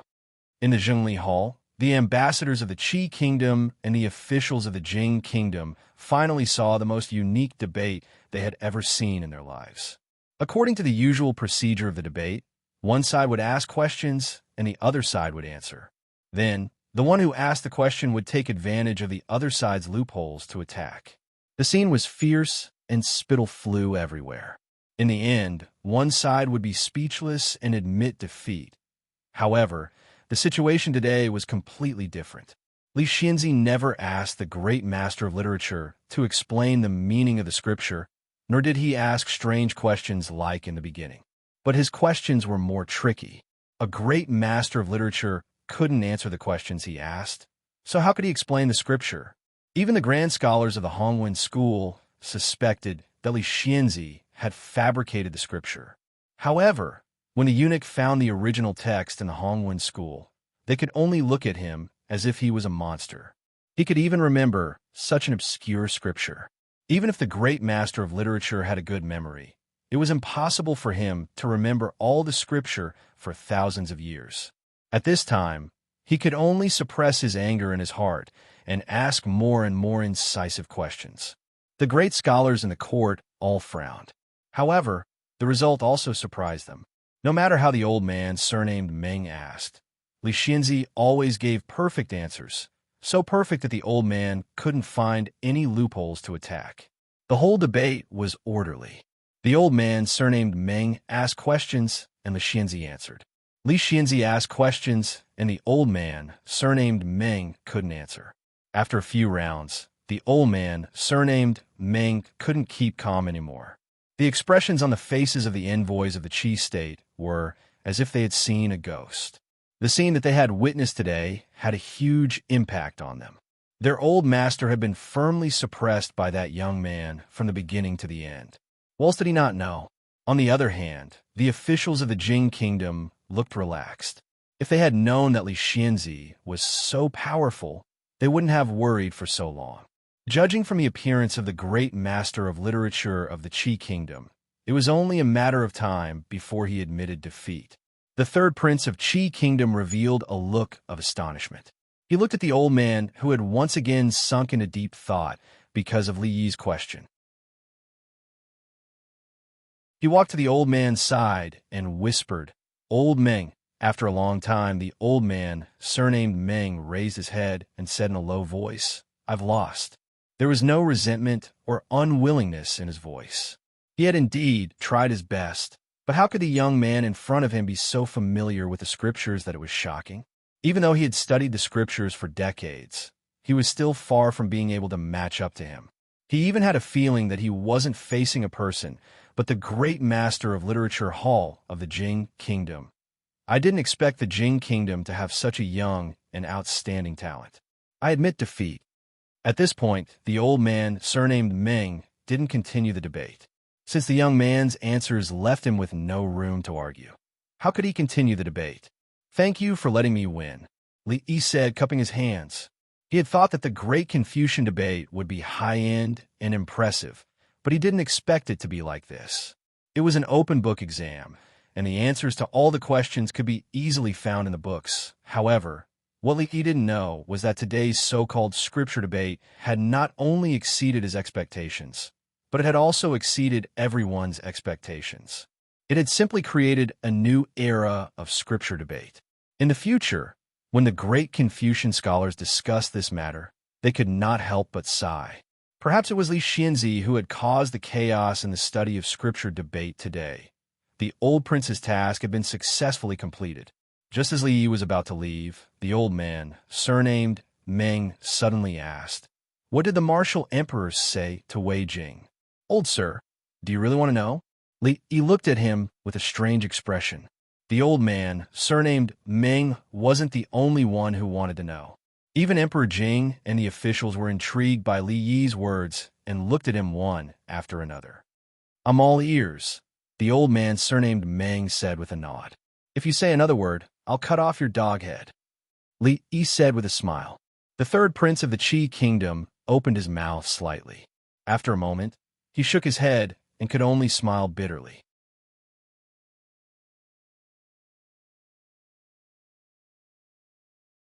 Chapter 475. When the officials walked out of the political palace one after another, they were all smiling and looking very relaxed. The third round of the Confucian Classics competition ended perfectly with Li Xianzi's victory. So far, the Jing kingdom had won 2 of the 3 rounds and won the final victory of the written test. The faces of the emperor and his ministers were saved, and the gloominess of the past was swept away in the imperial palace. Although the Wushu test would be held in a few days, there was no suspense at all. The generals should be worried about a kung fu competition and a military formation deduction. According to the tempers of those generals, it would be fine if the people of the Qi kingdom lost, but if they won, there was no need to go back. Li Yi, the son of Chong, and county who had won 2 crucial victories for the Jing kingdom, broke into the sight of the courtiers again and again with a domineering attitude.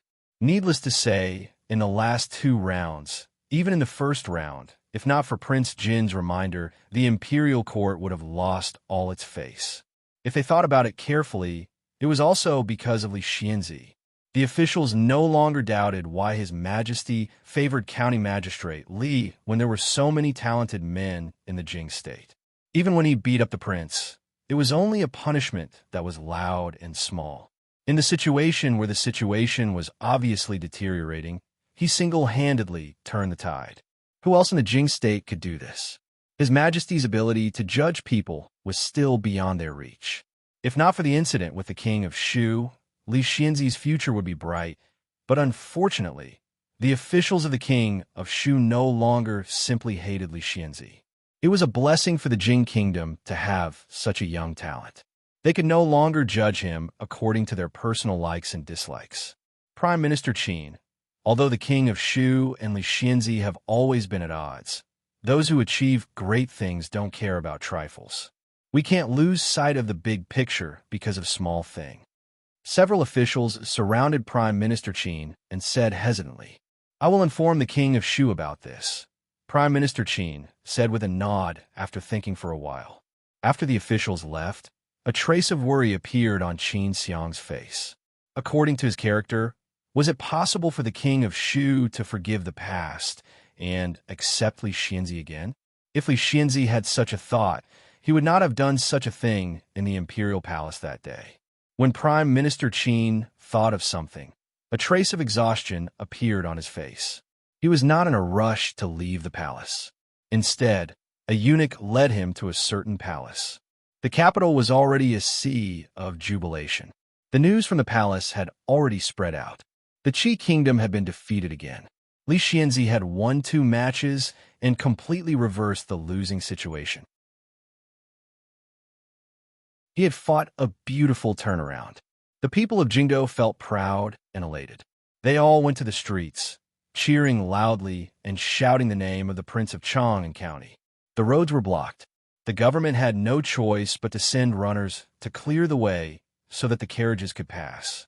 In an extremely luxurious carriage, the 3rd prince of the Qi kingdom and the old man, surnamed Meng, sat facing each other. Old man Meng raised his head and asked the young man, "Your Highness, is what Li Xianzi said true?" The 3rd prince of the Qi kingdom sighed helplessly and said, "Although it's a disgrace to the royal family, it's true. Li didn't talk irresponsibly." "How could that be?" The old man, surnamed Meng, frowned. The 3rd prince of the Qi kingdom shook his head and said, "As you know, Master Meng, Emperor Wu is the founding emperor of the Qi kingdom. Since Emperor Wu, successive emperors of the Qi kingdom have made great efforts to govern the Qi kingdom. However, Emperor Wu rose in troubled times and immediately conquered the world. Naturally, he was violent. At that time, left Prime Minister Wei Jing actually wanted to support the Wei family and let concubine Xian of Wei ascend to the throne. Therefore, he joined several ministers to falsely claim that the harem was in chaos and suggested to abolish the empress. However, concubine Wen Jing was a virtuous woman who was deeply favored by Emperor Wu. How could she listen to the slander, given Emperor Wu's temperament? At first, there were records of this incident. However, after Emperor Wu passed away, in order to protect the royal family's reputation, the sect of Wen destroyed all the records. Now, it's only recorded in the royal treasury. The old man, surnamed Meng, was stunned for a long time. Although he had read many books, he had never come into contact with the royal treasury.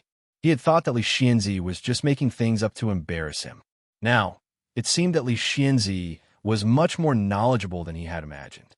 However, he was so young. Could it be that he had been studying since he was in his mother's womb? The old man, surnamed Meng, stopped thinking about this puzzling matter. He lowered his head and bowed, saying, "I'm useless and have failed to live up to your highness's trust. Lord Meng, you're exaggerating." The 3rd prince of the Qi kingdom hurriedly helped him up and said, "This is not Lord Meng's fault. It's just that Li Xianzi, alas, if only the Qi kingdom had such a great talent. How great would it be?" He raised his head with a hint of expectation in his eyes. The celestial punishment artifact really shouldn't be in the hands of the Jing kingdom. If the Qi kingdom can get it, the unification of the world will be just around the corner. Then, he smiled again and said, "However, we've gained a lot. I didn't expect the king of Shu of the Jing kingdom to have such a grudge against Li Xianzi. In this case, all we need to do is wait. If we can bring him under our banner, we won't have to worry about our success. The old man, surnamed Ming, didn't interrupt this topic. He pondered for a moment and said in a low voice, I heard that the first prince's men have chased him to the Jing kingdom. Is that true? The third prince of the Qi kingdom withdrew his gaze and sighed, saying, My brother, the first prince, is still worried about me after all. The first prince has no tolerance for others. How can he be the emperor? When I return to the Qi kingdom, I must submit a memorial to his majesty. Their voices gradually became lower and lower until they couldn't hear anything outside the carriage. When Prime Minister Qin stepped into a palace, the king of Shu was lying on the bed, engrossed in a book in his hand. Your Highness, do you feel better? Prime Minister Qin walked over and asked. The king of Shu raised his head. When he saw the visitor, he immediately put down the book and sat up with his hands supporting his body. He said hurriedly, Prime Minister Qin, why are you here? Sit down quickly. Someone, serve tea for Prime Minister Qin. Prime Minister Qin waved his hand and stood by the bed. He looked at the king of Shu and said, Your Highness, you should know what happened in the palace in recent days, right? How could I not know? The king of Shu smiled and said, If it weren't for my illness, I would also like to see the expressions of the Qi kingdom after they lost. I can't help but feel happy when I think of what they did in the capital city and what happened today. Prime Minister Qin glanced at him and asked, Your Highness, do you know that if it weren't for Li Yi, the county magistrate of Chang, and the Jing kingdom would have lost today? The king of Shu sighed and said, County magistrate Li turned the tide and restored the dignity of the Jing kingdom. He is indeed a pillar of the country. Although I had some minor conflicts with him, they are nothing in the face of the righteousness of the country. Your Highness, I'm very relieved that you can think this way. A hint of admiration appeared on Prime Minister Qin's face. He nodded and said, Your Highness, rest well. I'll take my leave first. When he walked out of the palace, Prime Minister Qin took a deep breath. The change in the king of Shu was indeed an unexpected gain for him. After this incident, although he had lost face, it was not without benefits for the king of Shu. At least he had grown a little and seemed to be able to take on great responsibilities. Prime Minister Qin walked down the stone steps. Inside the palace, the king of Shu still had a smile on his face, but his right hand was tightly grasping the brocade quilt beside him. The veins on the back of his hand were bulging, looking extremely terrifying. Rip! A few long tears appeared on the brocade quilt.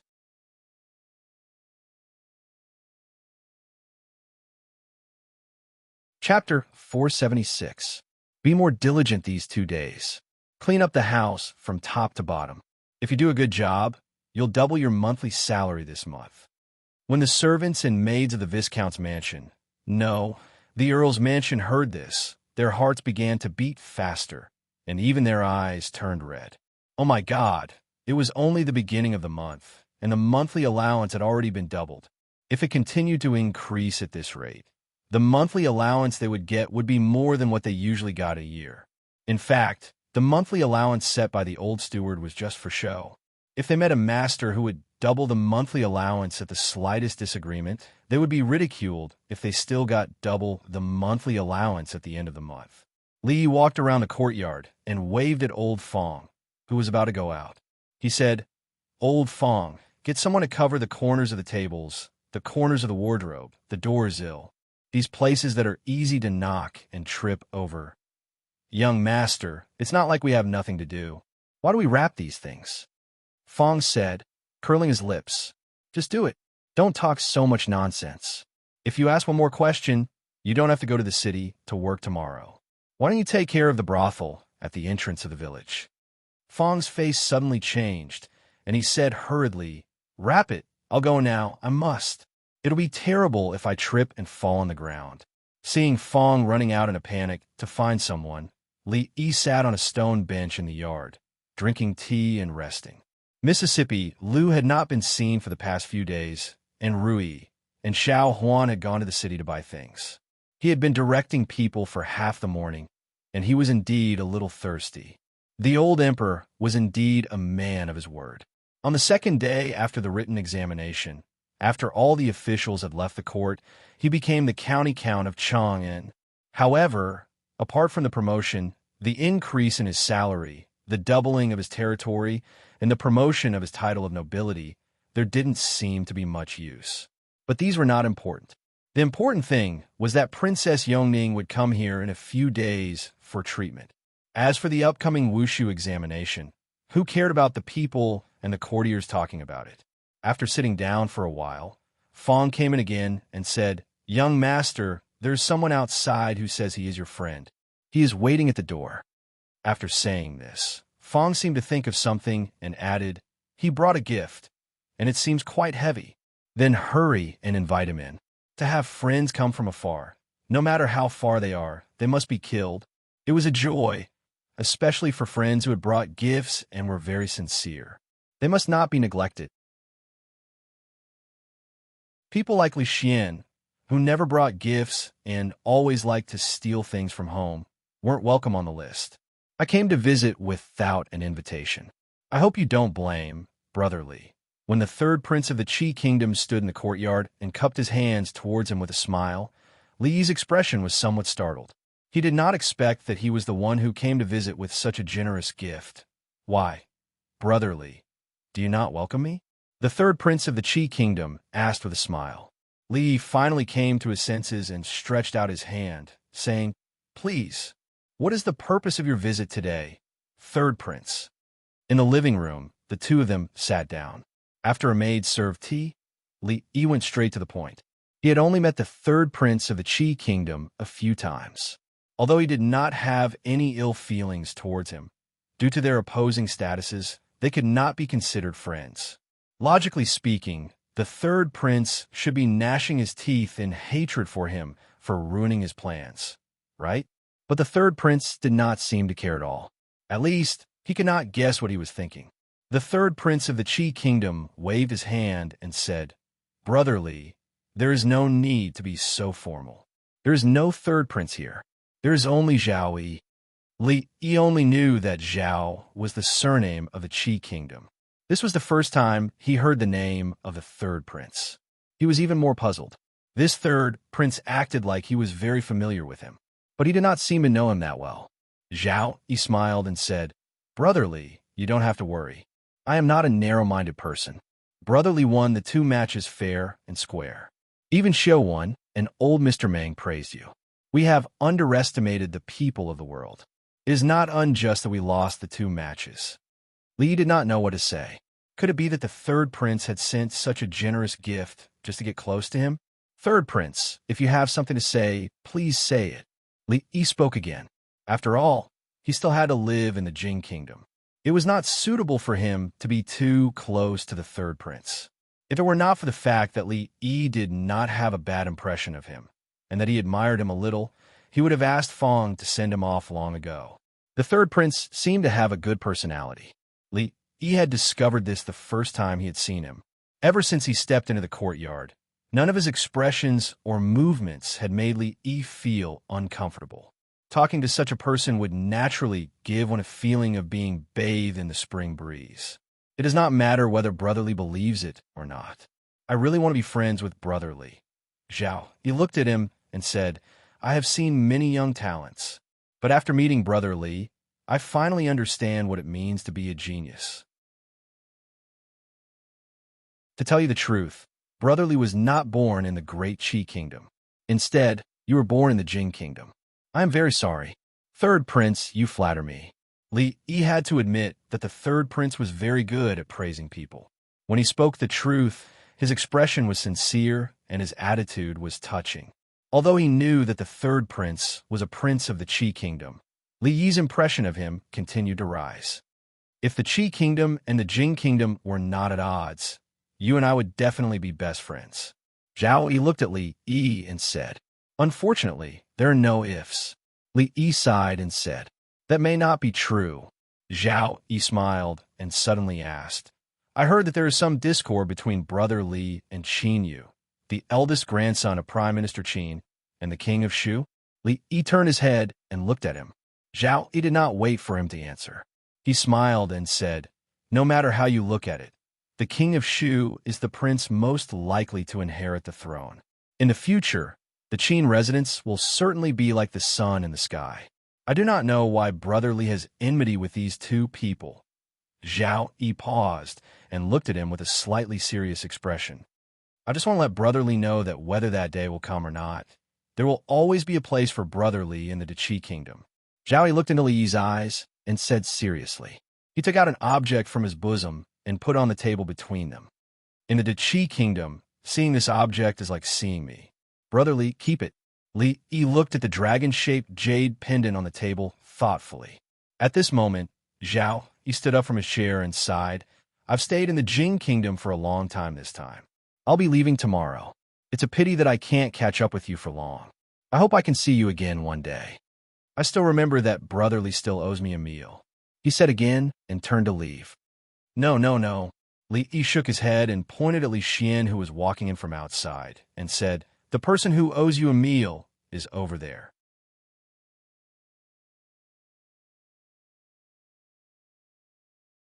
Chapter 477. Imperial Uncle actually agreed to let Yongning leave the palace. How'd you do it? Li Xian strode in from outside, followed by a guard carrying 2 food boxes in his hands. He had just finished speaking when he saw the young man standing opposite him. He was stunned and blurted out, why are you here? The third prince of the Qi kingdom, Zhao Yi, was also stunned, but then he cupped his hands and said with a smile, Crown Prince Li Xian, what a coincidence. At a square table in the hall, Li Xian pointed at the dishes he had brought, which were prepared to go with wine, while chatting with Li Yi. He looked at the third prince of the Qi kingdom and said, let's eat. After today, we don't owe each other anything. The expression on his face was a little gloomy. Obviously, he still held a grudge for being cheated by the third prince of the Qi kingdom. I don't think I've offended Brother Li in any way, have I? Zhao Yi didn't start eating, but looked at Li Xian and said, that day in the Jade Courtyard, why didn't you say you were the third prince of the Qi kingdom? Li Xian looked at him and said with some anger. He wasn't angry about the identity of the other party. There were so many princes in the Qi kingdom, and he didn't have the time to hate them one by one. He was angry that he finally met a fellow who was fated to be with him. But in the end, the other party was the prince of the Qi kingdom, who single-handedly planned a series of events against the Jing kingdom, almost making Imperial Uncle and the court officials lose face. Before this, Li Xian's impression of him was that he was a compassionate young man who would help out when he saw injustice. The contrast was so great that the crown prince couldn't accept it. Zhao Yi looked at him and said helplessly, at that time, I didn't know that one of you was a crown prince and the other was a viscount. Li Xian felt that his question was very unreasonable as soon as he spoke the truth, but he was really depressed. He didn't want to be reasonable. He looked at Zhao Yi warily and asked, what are you doing here? Zhao Yi stood up and smiled. I will be leaving tomorrow. This time, I came to bid farewell to Brother Li. From start to finish, he didn't touch his chopsticks. After he finished speaking, he looked at the two of them deeply and walked out the door. When he reached the door, he suddenly stopped. Without turning around, he said, I think I'll owe you a meal first. When the figure of the third prince of the Qi kingdom disappeared, Li Xian immediately turned to look at Li Yi and asked, what is he trying to do here? Just like what he said, Li Yi tore off a drumstick, took a bite, and said, good chicken. Next time you come, remember to bring 2 more. Li Xian shook his head and looked out the door once more. He then said, although this fellow isn't bad, he's still a prince of the Qi kingdom after all. It's best to stay away from him. Your Highness, why did you tell Li Yi that you're leaving? In a certain courtyard in the capital, many people were going in and out.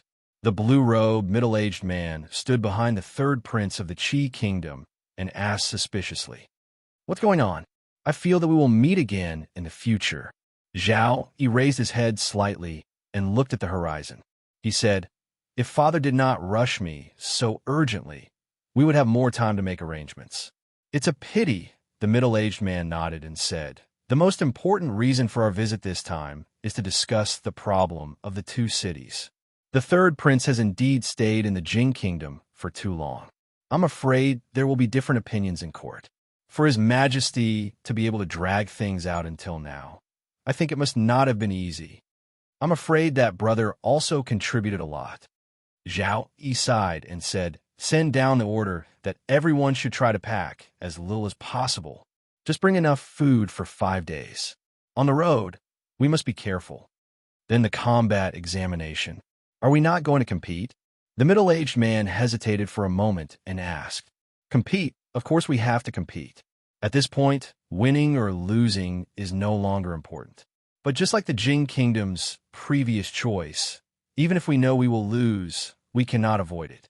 The third prince of the Qi Kingdom shook his head and said, "I will make arrangements for this matter.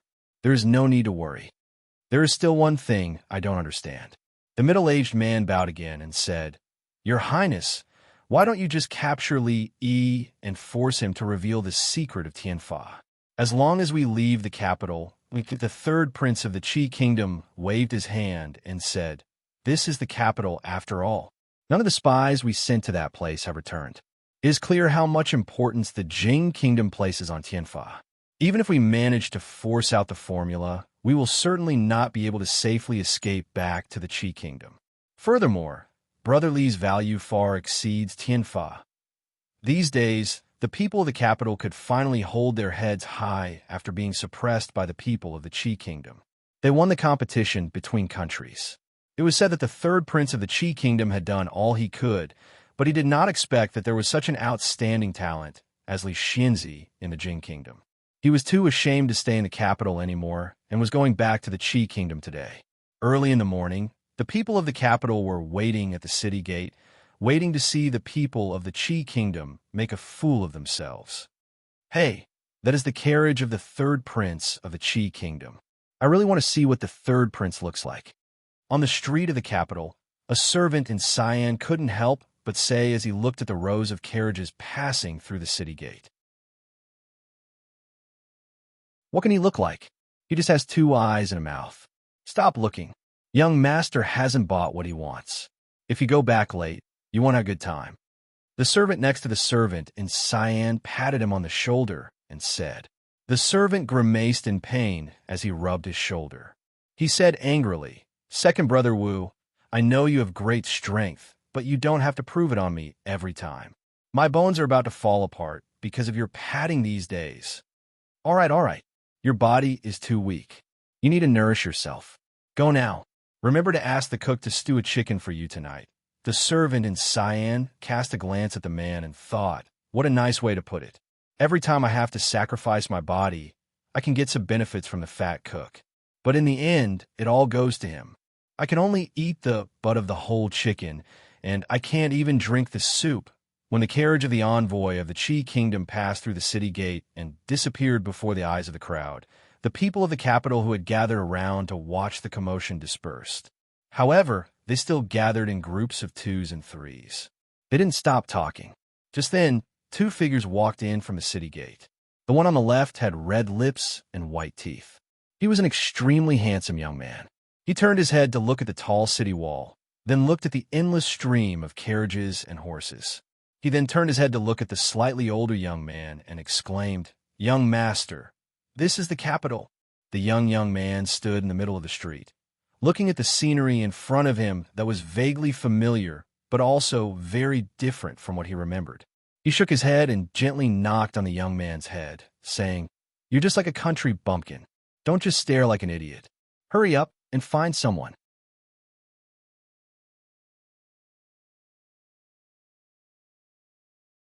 Chapter 478.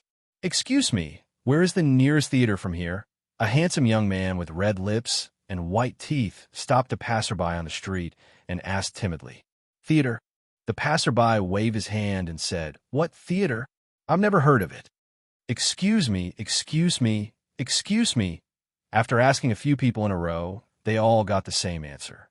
The young man walked to the side of the young master and said, "Miss, everything is fine in Qing and Fu. Why did we come to the capital?" The young master glanced at him and said, "Everyone has left. What's the point of keeping us in Qing and Fu? You don't even know how to cook. We'll starve to death sooner or later. If I don't know how to cook, I can buy it outside." The young man stuck out his tongue and showed a very feminine expression. He said in a small voice, "Miss, you've learned for so long and still haven't learned anything. You're a serving girl. If you don't cook, do you want me to do it myself? The young master knocked on his head again. Let's find the nearest brothel first. I don't know how they've been in the capital these days. The young man covered his head and asked the next passerby with a wronged expression. What's wrong? What's wrong with fifth young master? Are you blind? You don't even know the young master? It's your good fortune to have you follow him. Don't be so ungrateful. The servant in green glared at the young man who was spitting spittle and dressed like him. Just as he was about to explode, the man behind him pulled him back. The man laughed foolishly and said, "Ah, we are servants. It's the same no matter who we serve. Since the young master has a use for us, how can we refuse? You're quite observant." The young man looked at the man with admiration and shoved the large pile of things in his hands at him. He said, "Hurry up and follow."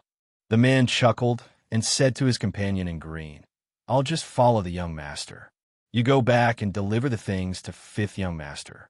Be careful not to get back late, and the young master will blame you." Looking at the back of the man leaving, the servant in green was moved. Although Wu Er was a little silly and a little gluttonous, he was a very loyal person. He could always be relied on at critical moments. At worst, he would sacrifice his body tonight and get 2 chickens from the fat kitchen maid. That would be his way of repaying him. Thinking of the fat chef, he licked his lips, and a trace of reminiscence appeared on his face. Then, he turned around and strode away. The arrogant young man was now walking next to another young man and said with a flattering face, "Young master, there is a new jade courtyard in the capital. I heard that the girls there are not bad. Should we go take a look?" Seeing that the young master did not speak and was sizing up the passers-by on the street, the young man groaned inwardly.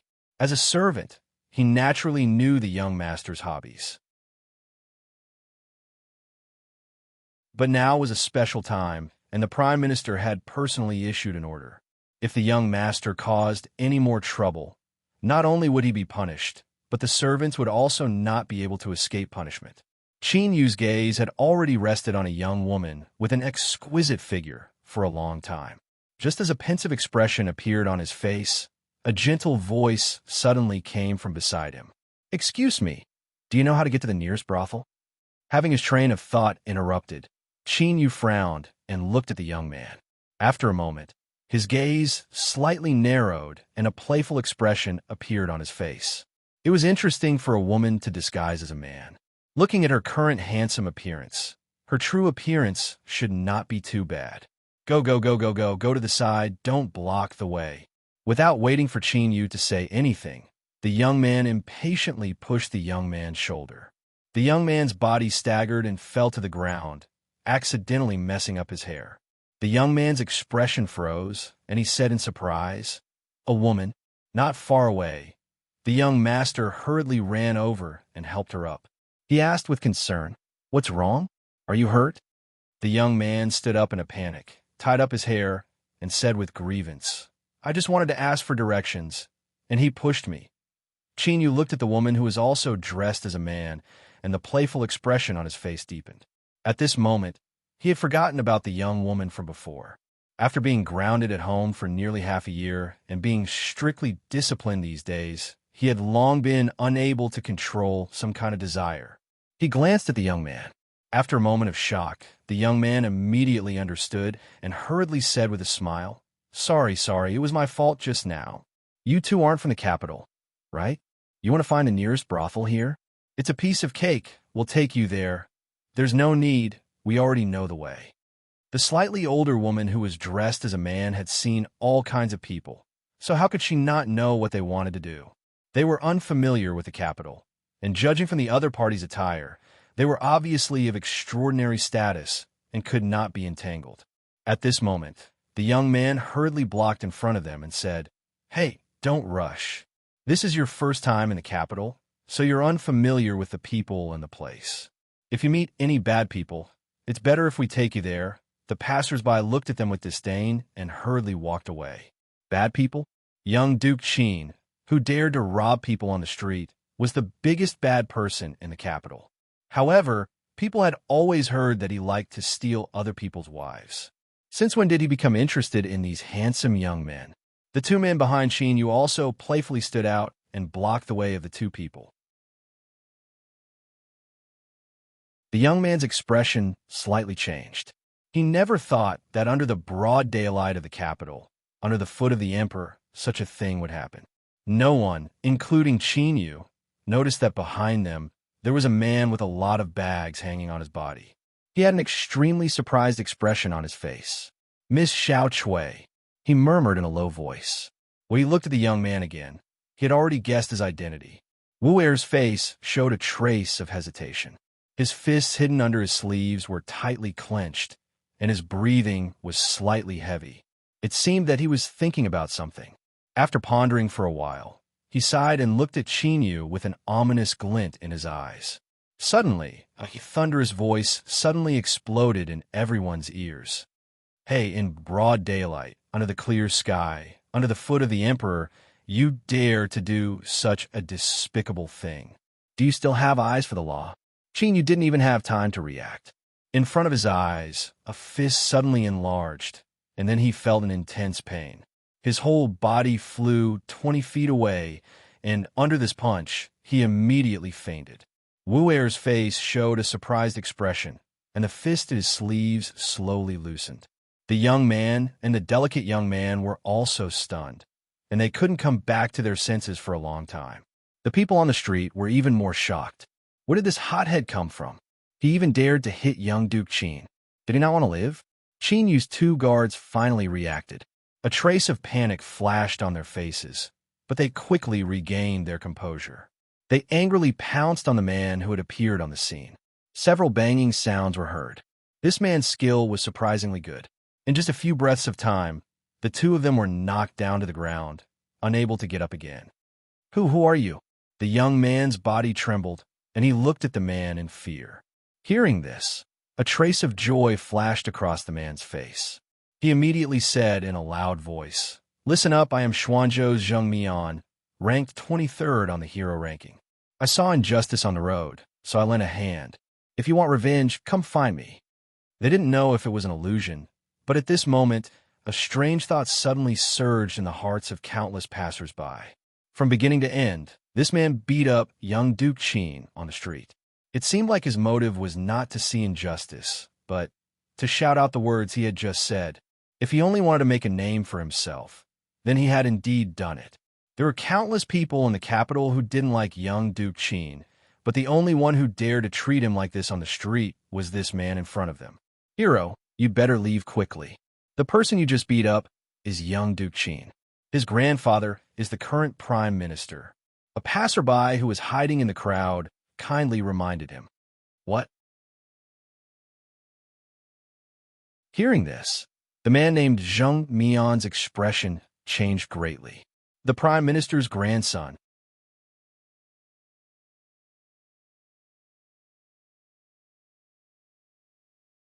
Chapter 479.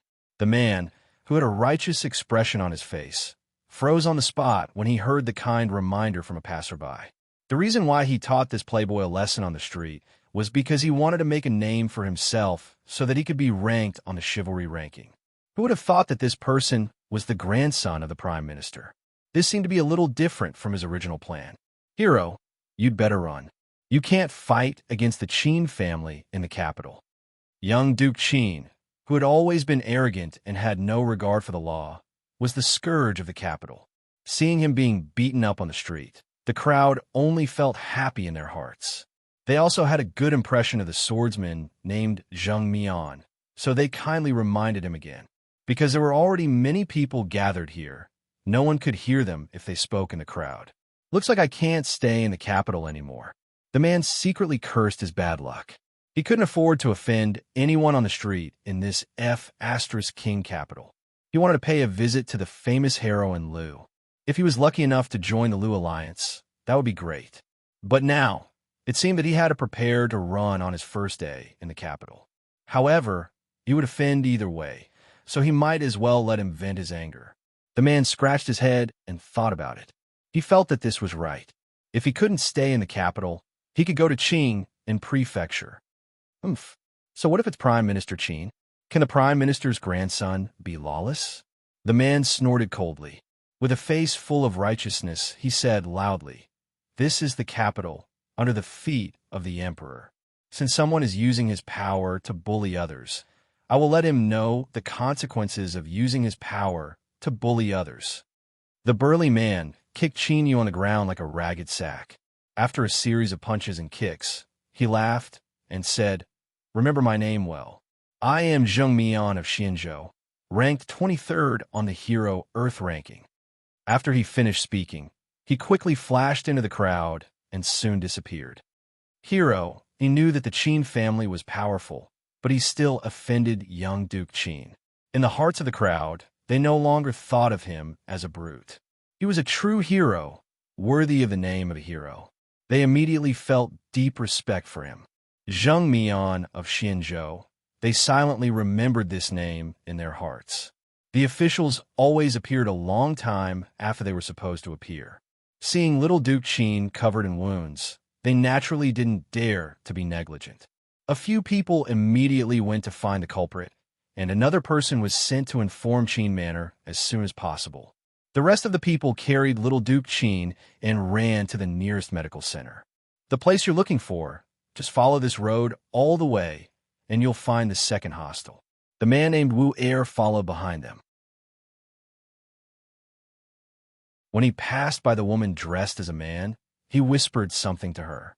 The young woman dressed in men's clothing watched as the burly man quickly left. The surrounding people began to turn their gazes to them. She immediately took the youth beside her and left. Only when their figures disappeared did everyone retract their gazes and began to discuss in whispers. "Sigh, that hero sure is guts. Other than Li Xianzi, only this hero dares to treat Duke Qin like this in the capital." To tell the truth, it was so King satisfying to watch just now. Say, don't tell me these noble families all know how to play. Doesn't this little Duke Qin like other people's wives? When did he become interested in such a handsome young master?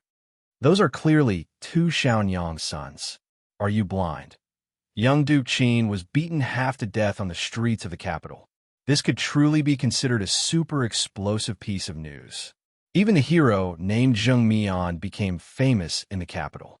There were even people who specially went to inquire about the hero ranking he spoke of and discovered that there really was such a strange ranking in a hostel outside the city. For a moment, they were interested. At that time, a number of people went out of the city together. In a newly built hostel in the city, one watching walked out with a tired expression. After overcoming many difficulties, the several hostel in the capital were finally on the right track. These days, she had to attend to everything personally, so she was indeed a bit tired. In front of her, two figures walked over. Wan Ruoqing stood to the side and made way for them. Suddenly, she was hugged by the young man who walked in. Her expression immediately changed. Just as she was about to speak, she felt a strange feeling from her chest. It seemed to be a bit familiar. She seemed to have thought of something and immediately looked over. "Aha, I scared you." The young man's face revealed a happy expression, but he didn't let go of her. Why are you here?" Wan Ruoqing's face showed a surprised expression as she looked at him and said, "These days, there have been many things to do in the hostel. Fortunately, you came here to help me." On the soft grass, Wan Ruoqing and Zheng Zumo walked side by side and said with a smile. Xiao Chui and Xiao Zhu were following behind the two of them, talking mysteriously about something. A little further away, there were several strong men following them from afar. "I'm not like someone who is comfortable being a hands-off shopkeeper." Zheng Zumo curled her lips and said, "This place looks good. Let's do it here." Wan Ruoqing smiled helplessly and said, "It's not spring now. Why do you want to fly a kite?" "I wanted to fly a kite for a long time," Zheng Zumo said with some anger. "At that time, we were busy with a hostel in Qing'an Prefecture. You have forgotten how many times you promised me, but you didn't fulfill it even once. Today's weather is good. If I want to fly a kite, I fly it. What does it have to do with the season? But you?" Wan Ruoqing looked at her, and her expression became even more helpless. She wanted to say that even if they wanted to fly a kite, there was no need to make the kite look like her. Zheng Zumo's painting skills were amazing, and she was proficient in that kind of three-dimensional painting. Her painting was very realistic. When the kite was spread on the ground, Wan Ruoqing seemed to see another version of herself. The feeling in her heart was naturally difficult to describe. I think this is very good. Xiao Chui begged me several times before I made one for her. The sun was warm today, and there was a gentle breeze. Zheng Zumo let Xiao Chui carry the strange kite. She ran for a while and easily sent the kite into the sky. Sister Ruoqing, you really flew into the sky. Xiaozhu walked over with an envious expression. Zheng Zumo looked at the sky with some pride and said, "How is it? Doesn't it look beautiful like this?" After she finished speaking, she suddenly felt her hand was empty before anyone else could answer. When she looked down, she couldn't help but scream. "What's wrong?" Wan Ruoqing looked at her and asked curiously. "Oh, I forgot to tie a knot at the back." Zheng Zumo ran forward anxiously. The kite flew away. Hurry and chase after it. The men in charge of their safety saw this and looked at each other in shock, but they could only follow them to chase the kite at this time. Outside the capital, there was an ordinary minister's residence. Although it was daytime, the door was closed. There were only two gray-clothed servants outside, looking around vigilantly. In the spacious courtyard of the residence, there was a dense mass of people kneeling on the ground. There were more than 100 densely packed heads. Looking at their clothes, most of them were ordinary villagers. It was unknown why they were gathered here, but their expressions were extremely pious as they knelt on the ground, motionless. At the very front of the crowd, there was a platform that was half a foot high. A purple-clothed man sat cross-legged there, looking down at the crowd. He slowly said, "After entering my holy church, as long as you are sincere and believe in the Empress will bestow good fortune upon you. She will protect you from disease and calamity, and after death, you will not fall to the ground. Now, close your eyes. I will guide you." After the man in purple finished speaking, the expressions on the faces of the people became even more pious. They closed their eyes and said loudly, "Thank you, envoy." After an unknown amount of time, the man in purple spoke again. "The guide has been completed. From now on, you belong to the holy religion. The Empress will protect you. Now, you can open your eyes and stand up." As soon as his voice fell, the people raised their heads at the same time and slowly stood up in unison. The man in purple nodded slightly. Just as he was about to speak, there was suddenly an exclamation from below. "Look, what is that?" When the person at the very front pointed to the sky in the distance, everyone's eyes looked over. High up in the sky, an extremely beautiful woman was standing on the clouds, looking at them with a smile. Such a miraculous scene caused everyone's faces to reveal a look of shock. This is the spirit of the Empress. Suddenly, someone revealed an excited expression and loudly said. He kneeled on the ground again and kept kowtowing. "The Empress, it's the Empress is here. Put on."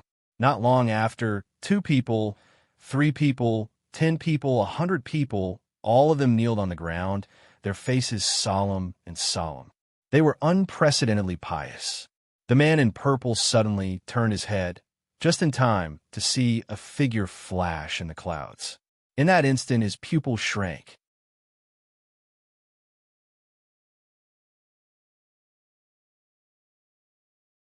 Chapter 480. I finally caught it.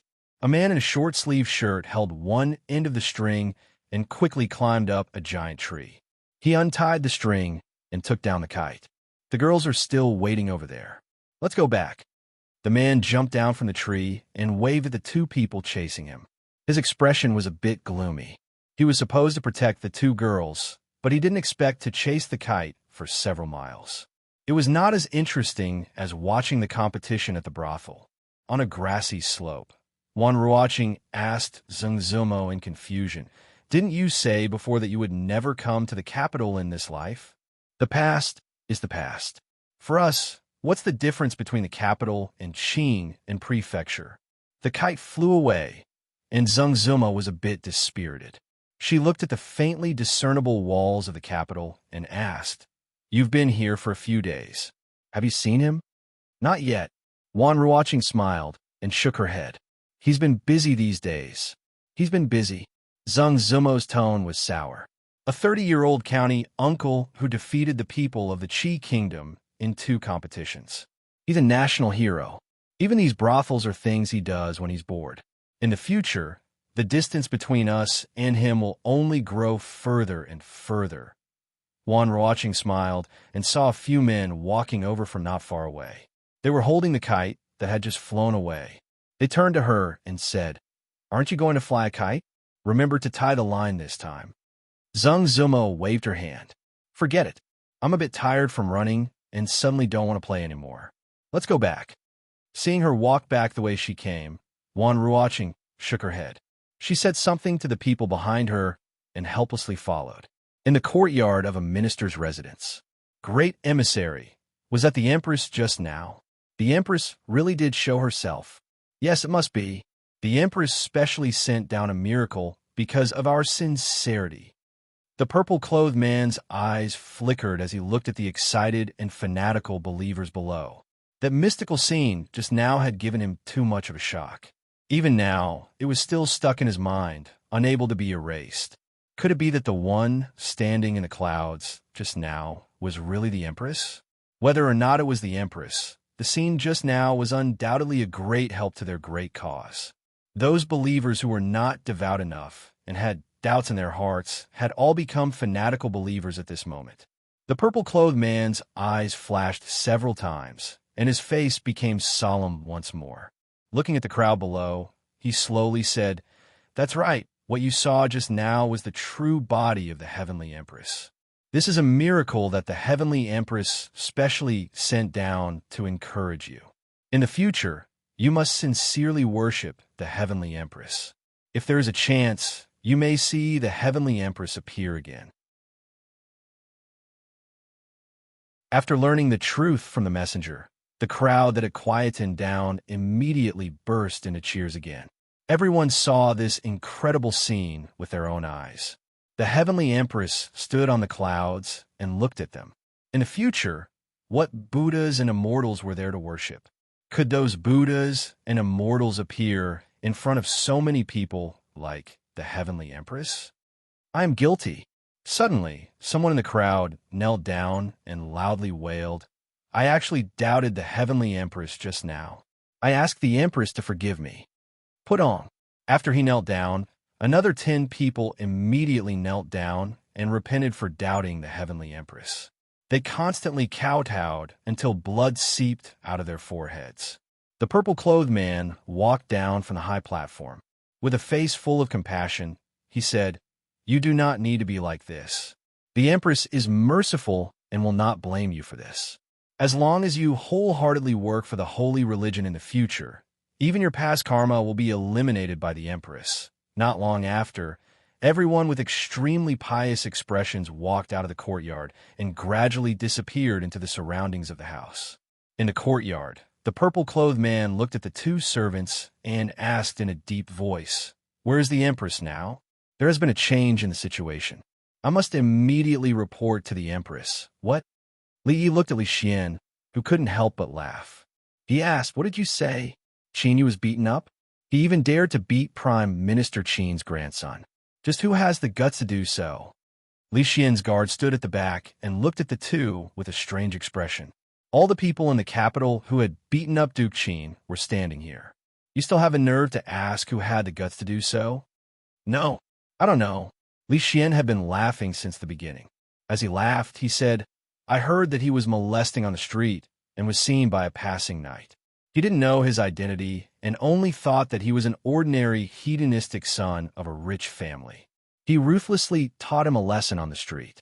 I heard from the imperial physician that Qin Yu had several broken ribs. His injuries were even worse than the king of shoes. If he doesn't rest at home for a few months, he won't be able to get out of bed." "What about that hero?" Li Yi asked curiously. The officials searched crazily but still couldn't find him. He was just a passing knight. Even if he left his name and left the capital, how could he be caught? Li Xian calmed down a little and said, "I'm afraid that Qin Yu's beating will be in vain." Li Yi nodded and said, "That hero did a good job. I still don't know his name. I have to ask around." How can one not be famous when doing good deeds? After Li Xian had laughed enough, He put the matter of Qin Yu to the back of his mind. He said, "The third prince of the Qi kingdom has left, but the Wushu examination will still be held. The date has been chosen. Do you want to go and have a look?" "I'll see. I don't understand things like battle formations. I don't know much about the 6 stratagems, the 3 stratagems, and Sun Tzu's Art of War." Li Yi thought for a while and said, "I heard that there will be a martial arts competition between the experts of the Qi kingdom. It should be interesting. When will the competition be held?" Li Xian shook his head and said, "What 6 stratagems, 3 stratagems, and Sun Tzu's Art of War? What are you talking about? Are you sure you've learned the Art of War?" Li Yi looked at him and asked curiously, "You didn't learn the Art of War from a scholar, did you? Not to mention the first 2. He hadn't even heard of Sun Tzu's Art of War. Li Yi was willing to bet that if Li Xian hadn't skipped classes, he would have taken his surname. "My Art of War was taught by General Shui." Li Xian looked at him and said seriously, "Now tell me, what are the 6 stratagems, 3 stratagems, and Sun Tzu's Art of War?" Looking at Li Xian's expression, Li Yi's heart skipped a beat. He finally realized something. "Damn it, I was careless." A look of astonishment appeared on Li Yi's face. He said, "What 3 stratagems, 6 stratagems? What are you talking about? I don't understand." He stood up from the chair and shouted toward the door, "Xiao Huan, see the guest out."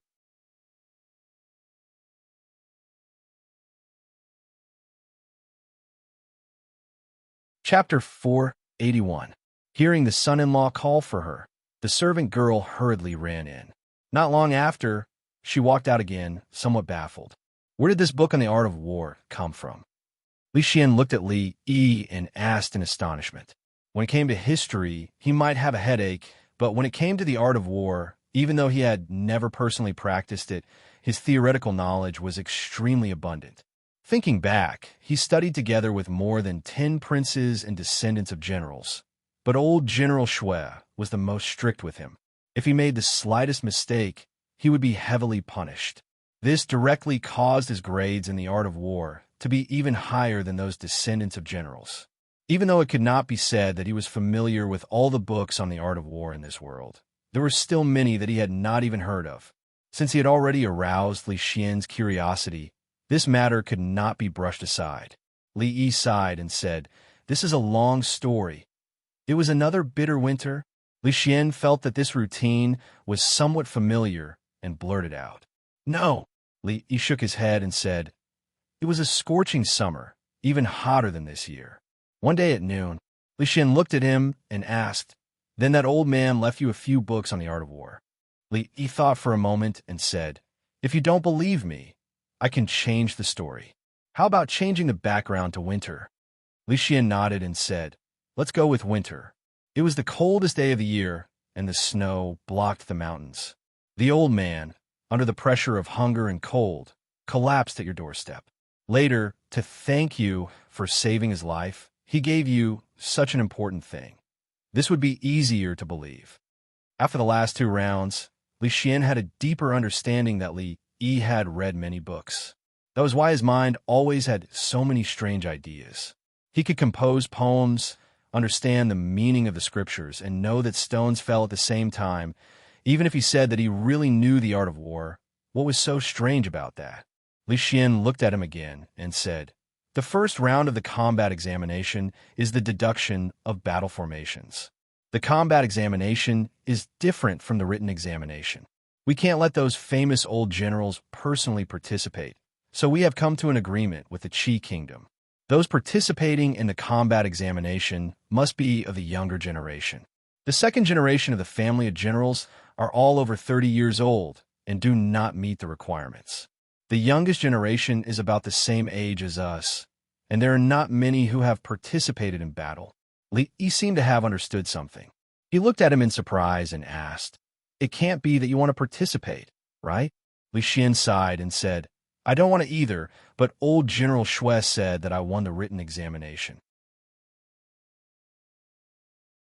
If I were to lose in the combat examination, those old fellows would lose face and say that I'm stronger than those useless fellows from their family.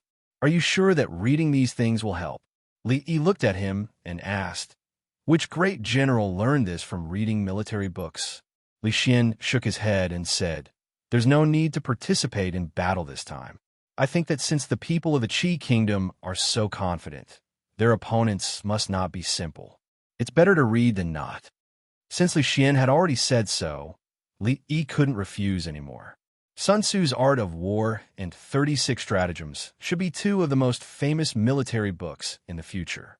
Their contents were concise and concise. Even with the addition of 6 stratagems and 3 stratagems, it would only be a little over 20,000 words. He would write them down for him and let him slowly ponder over them when he got back. "Xiao Huan, come in and grind the ink."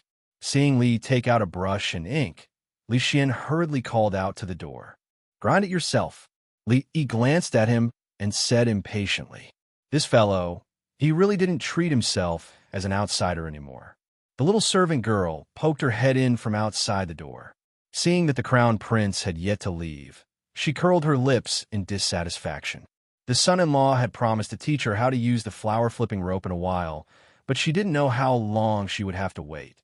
The art of war is the art of deception. Good. Li Xian already had a deep knowledge of the art of war. As he grinded the ink, he watched Li Yi write.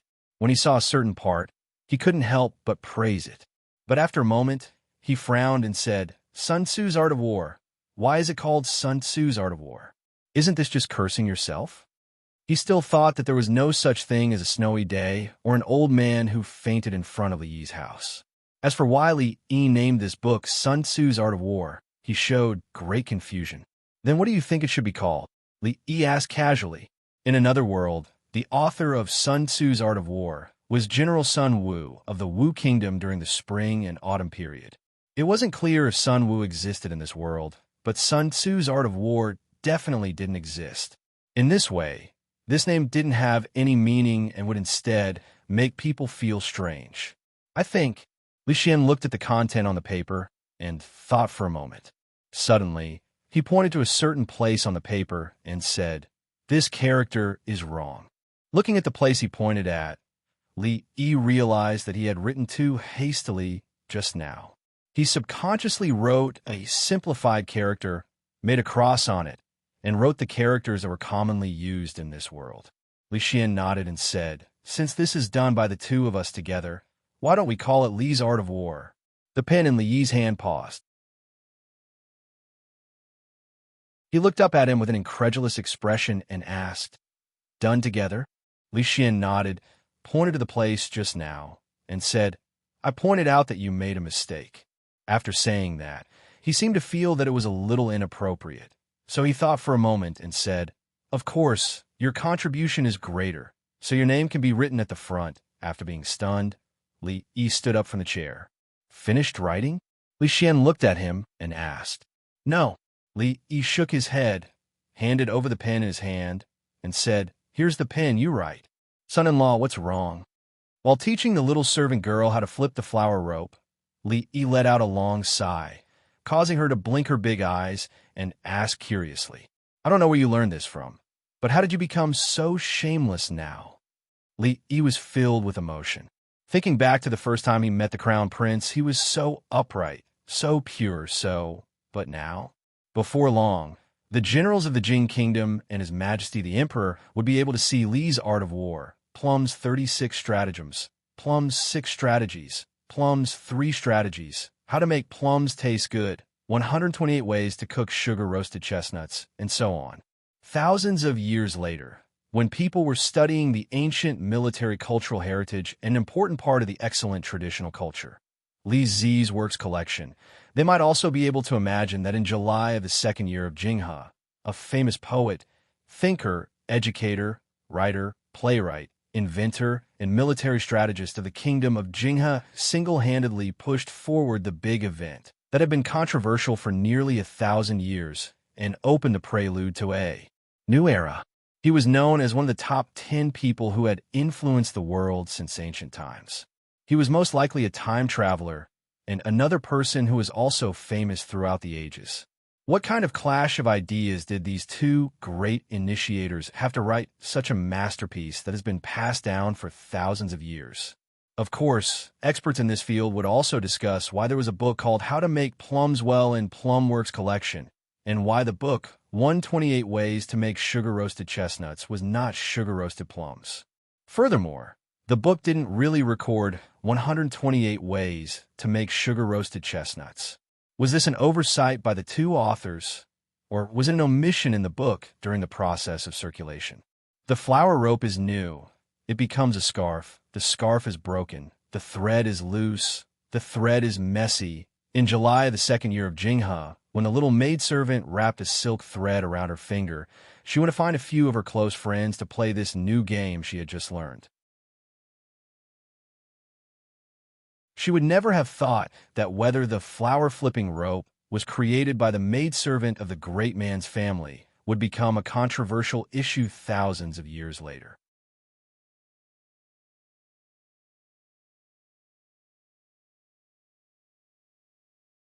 Chapter 482. The beautiful scenery of the West Lake, the sky in March, the spring rain is like wine, the willows are like smoke. Fifth Master was very happy today. At least that was what Wu'er thought. From the words he sang, it could be seen that he had gone to the brothel to watch a play.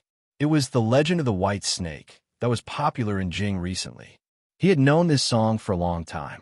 In that play, he liked the weird green snake the most and didn't have a good impression of the effeminate Su Xian. But today, the beautiful scenery of the West Lake was not important, and the play was also not important. What was important was that Fifth Master was not going to urge the government to quickly arrest the villain who had injured the little duke. How could he have the free time to watch a play at the brothel? Could it be that he was very happy to see the little duke lying on the bed, wrapped up like a dumpling? Thinking of a rumor that had been circulating among the servants in the manor, Wu'er's expression gradually became strange.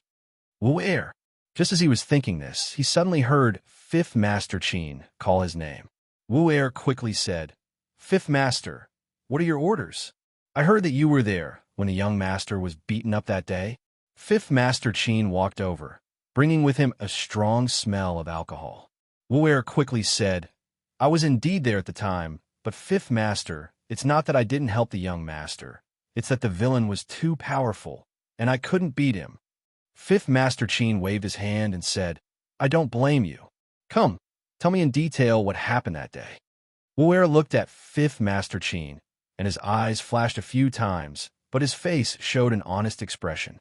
He said, Yes, that day was like this, miss. Today the government came again to ask about hero Zhengmian. Should we temporarily remove his name from the hero ranking?" Old Man Sun looked at Wan Ruoqing and asked with furrowed brows. "No need." Wan Ruoqing smiled and said, "We have nothing to do with hero Zhengmian. That matter is being spread all over Jing. What's more, the hero ranking has recently been handled by that Mississippi Lu, so it's not good for us to say anything." Then all right. Old Man Sun sighed and said, "The capital was not like Qing in prefecture. The hedonistic young masters in the city were not so easily taught a lesson. These heroes had no ties and could no longer stay in the capital. At most, they would move to another place to continue their freedom. In any case, their brothels had already infiltrated many states and counties. These lists were also common. However, the officials could not catch those people, but they would focus some of their attention on them. Old Man Sun felt that their foundation was still shallow. Within the capital, they still had to be careful. The hero ranking board was almost completely separated from the brothel. Even though the brothel still needed to advertise it, it was no longer something he could interfere with. However, since Miss Wan said there was no need, he didn't think about it anymore. He told her about the recent situation in the brothel and soon left. Xiao Chui was running in the yard with a small kite in her hand. The kite was made for her by her young miss, and there was a portrait of her on it. Unfortunately, the yard was too small, and she had to turn back after running for a dozen steps. The kite could only fly over the roof, which made her a little depressed. However, she quite liked this secluded little courtyard. Even though it was a little small for flying a kite, it was actually more than twice the size of the place they lived in when they were in Qing and prefecture. According to Xiao Zhu, this was a yard that only the senior members of the brothel could have. Thinking of Xiao Zhu's proud expression at that time, she suddenly felt a little indignant. Miss One was indeed a senior member of the brothel, but her young miss was also considered one. Her young miss had also worked hard and sweated for the brothel. Even though she was not as good as Miss One had been seen by that person. In short, it shouldn't be too much for her young miss to have such a small yard, right? Of course, the yard couldn't be too far away from here. Otherwise, it would be inconvenient for the two of them to come over to eat. When she was thinking about this, she was naturally a little distracted. Her movements slowed, and the kite fell from the sky and hit the head of a figure walking in from outside. Li Yi touched his head and took a deep breath. Then, he looked at the smiling young girl lying on the ground with a stunned expression. I arrived here the day before yesterday. Xiao Chui held the kite and followed behind Li Yi with her head down. She didn't dare to look up at him. Where's your young miss? Li Yi rubbed the place that was hit and asked as he walked. Young miss is painting in the room. Young miss didn't like to be disturbed when she was painting, Xiao Chui said in a low voice. Then she walked to her room and gently knocked on the door, saying, Young miss, come in, Xiao Chui. Before Xiao Chui could finish, Zheng Zumo's voice came from inside. Oh. Xiao Chui looked at Li Yi and said, You can go in by yourself. Young miss often complained that Li never cared about the brothel, which was why Miss One was so tired. She might be angry if she saw him, so she planned to stay away for a while. Li Yi nodded and pushed the door in, thinking that he must keep the goddess of Luo Shui here this time. She could paint, sing, and know how to create hype. Such a talent was hard to find. He stepped into the room and looked up ahead. He saw a smooth and flawless jade back. Zheng Zumo's back was facing him, and her two hands struggled to reach behind her. She didn't look back and said, Xiao Chui, you came at the right time. Help me tie my doo-doo from the back. Li Yi's expression changed. He felt that the friendship that he had built up with great difficulty was about to capsize again. Seeing that there was no movement behind her, Zheng Zumo turned around and frowned. Hurry up! What are you waiting for? The expression on her face froze, and the words she wanted to say were stuck in her throat. Such a familiar person, such a familiar scene. The difference was that last time, she was naked, but this time, she was covered by a pink doo-doo. But for some reason, this made her feel even more ashamed. Li closed his eyes and said helplessly, Well, it's better. You tie it yourself. The girl squatted in the corridor outside the door, wondering why there was no movement inside. The next moment, an ear-piercing voice full of anger came from the room. Xiao Chui. The young miss was indeed very angry, but she couldn't be blamed. She was obviously angry at Li. Why did she call her name? She stood up reluctantly and walked into the room, seeing the young miss looking at her, as if she wanted to eat her. And then looking at her clothes, she immediately realized something and screamed and ran out of the door. Young miss, you let me in. You can't blame me for this. Not long after, the two sat in the corridor. Li looked back at the door that had been closed from the beginning. He stuffed a piece of osmanthus cake that he had stolen from the kitchen into his mouth and handed the remaining piece to the girl next to him. He asked, Do you want one?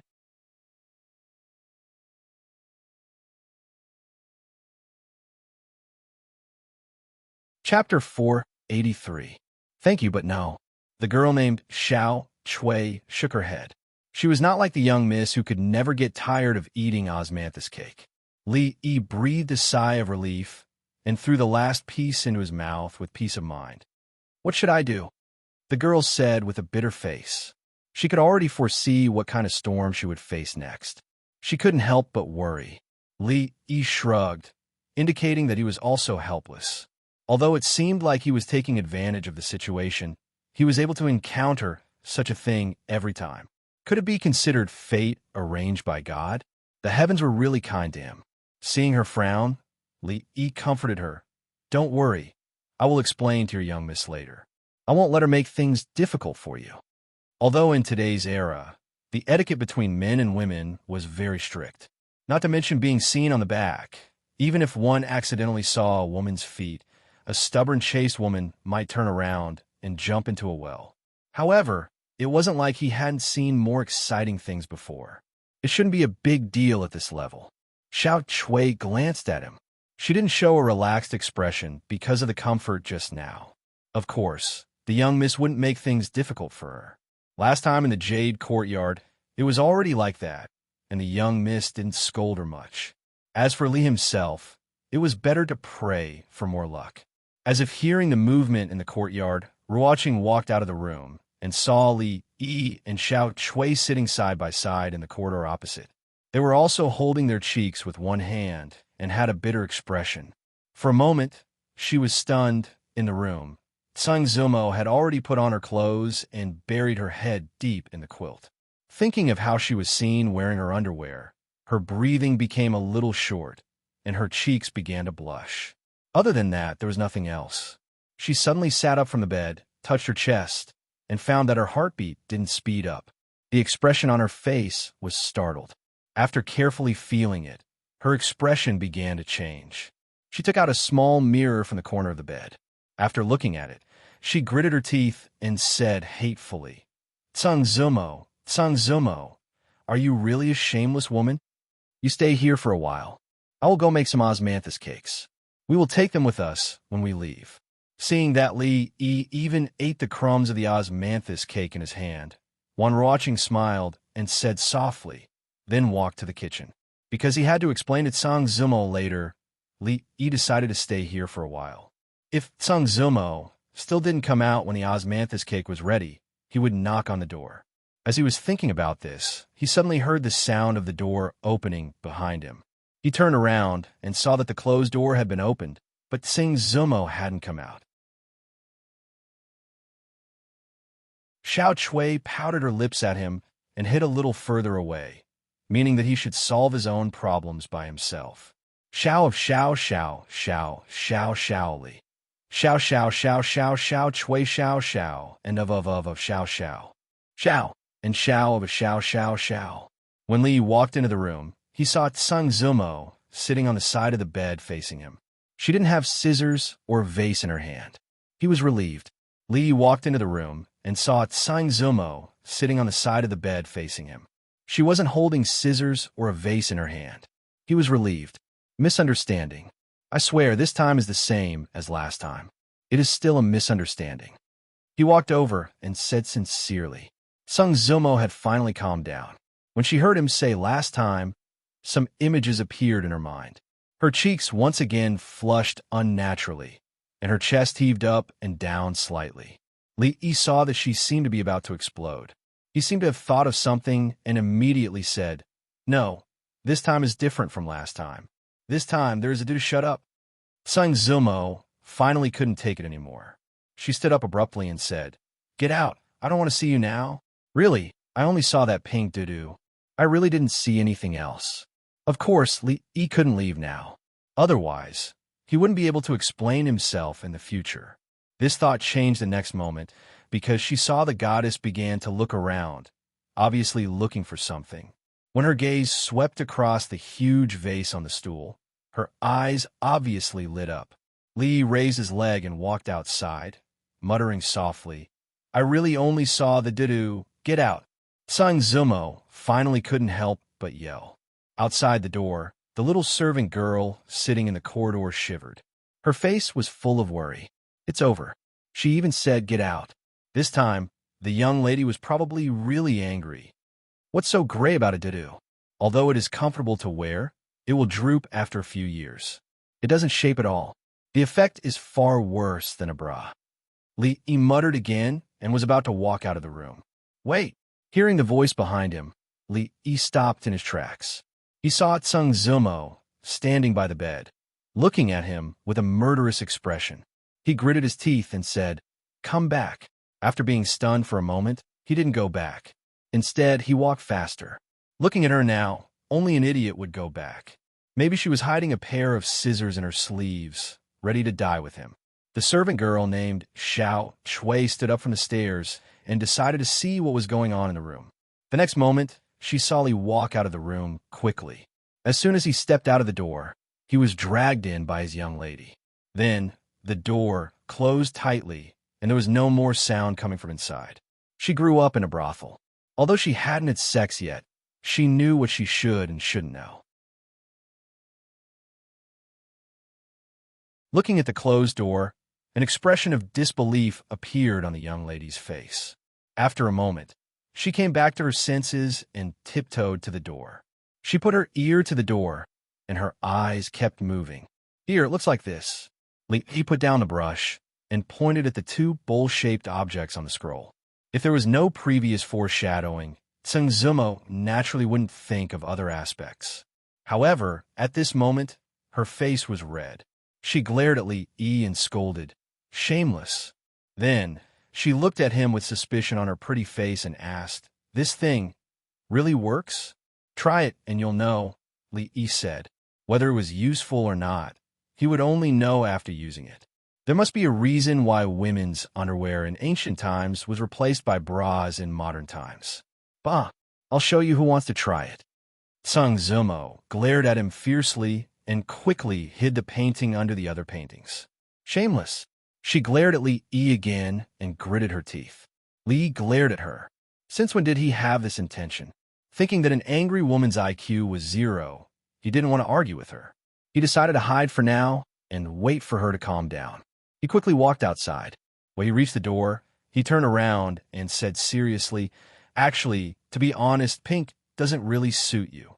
A trace of confusion appeared on Tsungzumo's face at first, but the next moment, she realized what he was referring to. Her pretty face instantly turned bright red. She grabbed the pillow on the bed and threw it at him. "Get out!" The door suddenly opened. Xiao Chui's face was still pressed against the door. She lost her support and fell into the room. Bang! Although the pillow was very soft, it was still a bit dazed when it hit her head.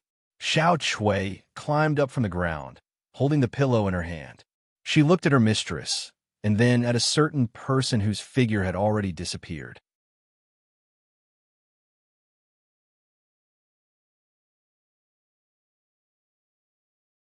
Chapter 484. In the small courtyard, Wan Ruoqing watched Li Yi run over quickly and take away the food box in her hand. After saying, "Thank you," her figure flashed again and disappeared outside the door. What's going on? Her face was full of surprise. After looking at the door for a long time, she shook her head and walked to Tsungzumo's room. "Miss, I didn't know." Xiao Chui hugged the pillow, turned around, looked at Tsungzumo, and said pitifully. Seeing her raise her hand, she immediately picked up the pillow to cover her head and quickly said, "I'm sorry, miss. I didn't mean to. I didn't know you were changing clothes. What's wrong with Xiao Chui?" Wan Ruoqing walked in from outside and saw her with the pillow on her head. Tsungzumo's hand didn't fall on her head. After glaring at the girl, she said, "Nothing. Xiao Chui, you go out first. I have something to say to Sister Ruoqing." "Oh." The girl, who knew she had sinned deeply, responded, walked out with the pillow on her head, and didn't forget to close the door. "Did Xiao Chui make you angry again?" Wan Ruoqing looked at her and asked with a smile. She knew that Xiao Chui's mind was a bit muddle-headed and would often do some things that made people not know whether to laugh or cry. However, Tsungzumo and her were sisters in name. Most of the time, she just scared her, and in fact, she wouldn't punish her. "Let's not talk about this." Tsungzumo shook her head. No matter how close she was to Wan Ruoqing, she couldn't know what just happened. She looked in the direction of the door and said mysteriously, "Come here, I'll show you something." Seeing her take out another painting from under a few paintings like a thief, Wan Ruoqing took a look and wondered, "What is this?" Tsungzumo leaned close to her ear and said a few words with a blushing face. Wan Ruoqing was stunned, and her neck was also covered with a layer of pink. She said, How did you think of this? How are you going to wear this out? Isn't it? Of course I won't wear it."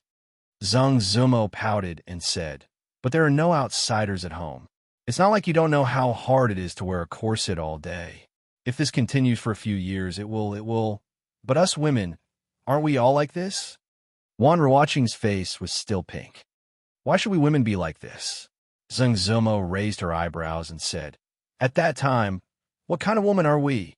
It is because we are women that we need to know how to protect ourselves." When Tsungzumo began to say this, she thought that it was Li Yi who was a man who had said these words. She felt a little strange. After she repeated those words, she realized that she had been convinced by herself. This was something that benefited all the women in the world. As a woman, what was there for her to be embarrassed about? Will it really work? Wanrawatching's face was a little less shy as she looked at her and asked, "We'll know after we try." Speaking of this, Zhang Zumo's expression was a little unnatural as she gritted her teeth. Wanrawatching thought about it and said, "If you like it, then do it." In addition to those entertainment programs, the brothel also had a lot of businesses. Although most of them were arranged by Li Yi, she had always been in control of the overall situation. She was also a little tempted by what Zhang Zumo had said. If what she said was true, it could be imagined that this new type of underwear would be very popular, even surpassing today's perfume. However, who are we going to sell it to? I'm afraid the women in the capital won't accept it immediately. A mysterious smile appeared on Zhang Zumo's face, and she said, "You don't have to worry about this. The Jadeite brothel had moved to the capital." As long as she told the brothel keeper that the girls wearing these new underwear could attract more customers, she was willing to provide a dozen pieces for free for the sake of their past friendship. Wouldn't the brothel keeper, who had always valued money more than her life, go crazy? At that time, she could spread the news that the Jadeite brothel had a treasure to attract customers. Those brothel keepers from the Manchun brothel, Golden Phoenix brothel, and Swallow's brothel would all come knocking. It had to be said that this kind of underwear was much more tempting to men than the underwear. When those men who frequented brothels got used to this new type of underwear, if they knew there was such a shop in the capital, they would urge their wives and concubines to buy it.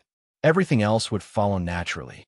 When Wanrawatching walked out of Zhang Zumo's room, Xiao Chui walked into the room with a pillow in her arms. She saw Wanrawatching sitting at the head of the bed, folding up her favorite pink underwear and putting it in a box. Her expression was slightly stunned. Teaching Xiao Huan how to play the flower-flipping rope was a mistake. In just one day, all the maids in the house had learned this new game. Whenever they had free time, they would get together in twos or threes and play happily with the silk thread in their hands. The few fallen leaves in the courtyard had already been there for an hour. This was blatant laziness. Li Yi began to reflect. Other maids, if they were just a little bit lazy, they would be beaten and scolded, and if they were serious, they would be indescribable. Had he been too lenient with them before? I won again. The maid named Xiao Qing had a proud expression on her face. She was now the best at playing the flower-flipping rope in the entire Count's residence, other than Miss Xiao Huan. Just now, even Xiao He, who was the first to learn this game, was defeated by her. "Xiao Qing is pretty good." The voice that came from behind made the few maids jump in fright. When they turned around and saw that it was their Lord Zhu, they immediately felt relieved. Everyone knew that in the entire residence, the strictest person was Butler Li, and the one who treated the servants the best and the most gentle was Lord Zhu. Not only did he give them an increase in their allowance, he even taught them how to play the game. It was not that they were bragging, but in the entire capital, there was no other master like him. If there was a popularity poll in the residence, Lord Zhu would definitely be in first place, and Butler Li would definitely be in last place.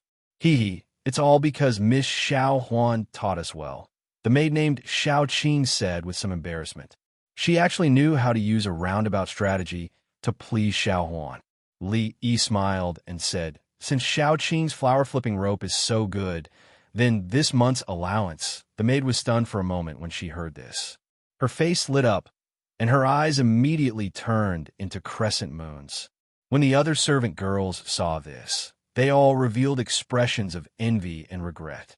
They were envious because little Qing's monthly allowance was going to increase again, and regretful because if they knew that flipping flower ropes could also increase their monthly allowance, they would have worked hard to learn it. Since Xiao Qing's flower-flipping rope is so good, then this month's allowance will be reduced by half. Li Yi smiled at the maids and said, "And you guys, this month's allowance will be reduced by half. If you are so lazy next time, it will all be deducted." Thank. Little Qing was halfway through her sentence when her eyes suddenly widened. She raised her head and looked at Li Yi in disbelief. When he saw the maid's expressions freeze and stand dumbly on the spot, Li walked back to his room with his hands behind his back. Although he did not like the lifeless atmosphere in the house, he still needed to maintain his dignity when necessary. When he walked down the corridor, he coincidentally bumped into Mississippi Lou, who was coming out of her room. "I'm going to the brothel. Don't wait for me for dinner," Mississippi Lou said plainly, and quickly walked outside. "Wait, I'm going too." Li was stunned for a moment. Then he immediately turned and followed her. Recently, Mississippi Lou's behavior was extremely abnormal. She left early in the morning and returned late at night. He did not know what she was busy with outside. The 17-year-old Mississippi Lou was in her rebellious phase. As her half-guardian, Li felt that he had the right and obligation to control the direction of her life and not let her go astray. Otherwise, he would not be able to explain to Rui. After a while, Mississippi Lou's figure was about to disappear. Li hurriedly shouted, "Slow down, wait for me. Hey, don't fly."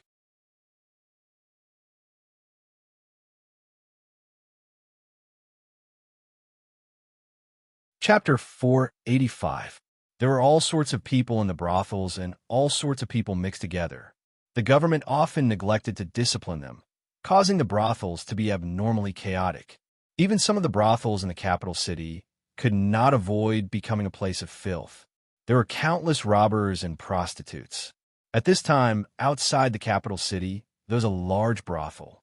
Although the flow of people was endless, it was still orderly. Even the most ferocious idlers and ruffians in the vicinity didn't dare to cause trouble here. Ever since the leader of a small gang in the city made a move on a female performer in this brothel, his legs were broken and he was thrown outside the brothel. That small gang wanted to take revenge, but they only spread the news. Before they could put it into action, dozens of people in the gang were tied up like dumplings and hung on the wall overnight. For a time, all the ruffians and idlers in the city turned pale when they heard the word brothel. "Heroine Lou." "Hello, Miss Lou." "Greetings, Heroine Lou." Li followed behind Mississippi Lou. Along the way, he was dumbfounded. Before they even stepped into the brothel, countless people greeted Mississippi Lou. Regardless of gender, age, or gender, they all looked at her with respect. If it were not for the fact that the arena was still there, with two people moving around on the stage, and Lu Meng guarding below the stage, ready to rescue them at any time, Li would have thought that he had come to the wrong place. What was going on? Although back in Qing, in Prefecture, Mississippi Lou was quite famous in the brothel, it was not to this extent. With a command. No, there was no need for a command. The martial artists all bowed down to her. How was this Heroine Lou? This was clearly the attitude of the leader of the martial world. "Greetings, leader." It was not until a middle-aged woman with a sword on her back bowed to Mississippi Lou that Li could not hold it in any longer. "What is going on?" Mississippi Lou glanced at him and said, "I still have things to do. You can find a place to play." After that, she left with the other women, quickly disappearing from Li's sight. In a simple brothel, Li looked at a middle-aged man and asked with a frown, "Tell me, what happened these past few days?" A bitter smile appeared on Lu Luo's face as he said, "My lord, it's like this. A few days ago, Miss Lu Meng." After listening to Lu Luo's story, Li was momentarily in disbelief. In just a few days, Mississippi Lou had already established her own faction here. Although the core members, such as Yang Liuqing, had followed her since she was in Qing, in Prefecture, the number of people in the Lu Alliance had already reached nearly 100, several times more than before. Most of them were women. Not only that, but Mississippi Lu had also used her unparalleled strength to establish an absolute prestige in the hearts of the martial artists who frequented the brothel. In the martial arts world, strength was always respected. In a short period of time, there were countless heroes who wanted to join the Lu Alliance. If it wasn't for the strict selection of the Lu Alliance's members, it would have become an extremely large organization. What does she want? Li's face was full of surprise. Could it be that she was now preparing for the future?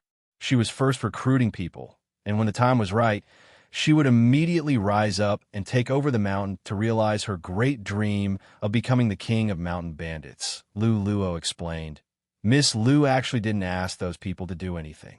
The reason why they're fighting so hard to join the Lu Alliance is because as long as they become a member, they can receive personal guidance from Miss Lu. Everyone knows that Miss Lu's martial arts are extraordinary.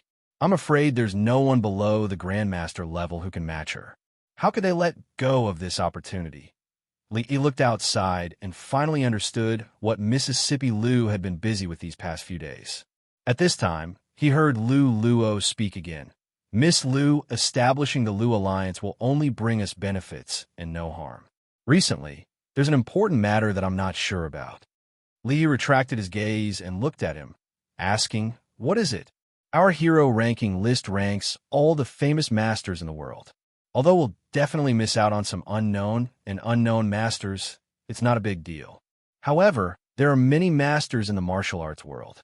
No matter what the ranking is, there will always be people who are dissatisfied. Thus, recently, there have been people who have been suggesting that we should imitate the return of the Condor heroes and hold a hero competition. We'll invite all the masters in the world to have a large-scale competition, and the final winner will be the chief of the martial arts world. Lu Luo frowned and said, "This happened too suddenly, and we didn't have any plans for it. I'm worried that someone with ulterior motives is adding fuel to the fire. After our investigation these past few days, we've found some clues." A thoughtful expression appeared on Li Yi's face. If there really was someone behind this, their goal must be the position of the chief of the martial arts world. After all, this title represented more than just glory. If he really became the acknowledged chief of the martial arts world, how much influence would he have? After a moment, he nodded and said, "That's a good idea." This. Lu Luo looked at him in surprise. Li looked at him and said, "Since they want to do it, then let's do it. We can also increase the fame of the brothel in the martial arts world." But if the chief of the martial arts world really falls into the hands of someone with ulterior motives, Lu Luo opened his mouth and saw Li Yi looking at him with a smile. Suddenly, he seemed to have understood something. After a moment, he couldn't help but smile and nodded. "I understand. I'll leave this matter to you," Li Yi said with a smile. "Don't worry, sir. There won't be any mistakes." Lu Luo nodded. That battle just now was quite interesting. It's worth watching. Of course. After all, he's an expert on the heaven list. It's not easy to see him. That's not necessarily true. I heard that in a few days, there will be a hero competition inviting all the heroes in the world. At that time, let alone the experts on the heaven list, I'm afraid we'll be able to see a battle between grandmasters. Stop dreaming.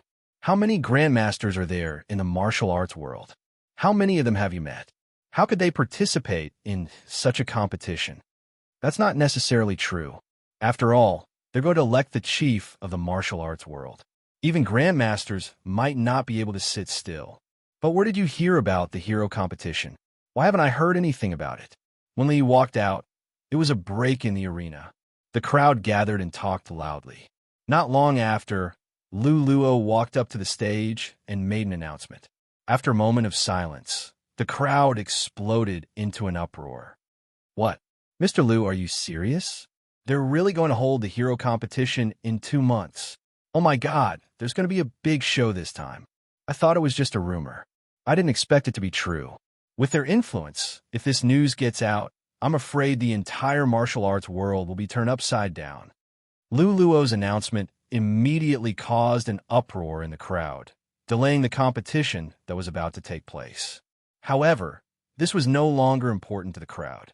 The hero competition was not a rumor. It would be a rare event in the martial arts world.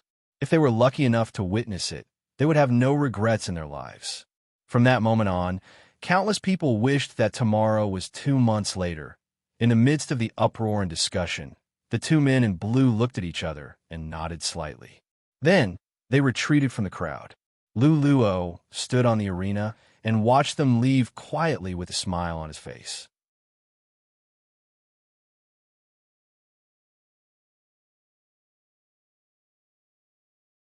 Chapter 486.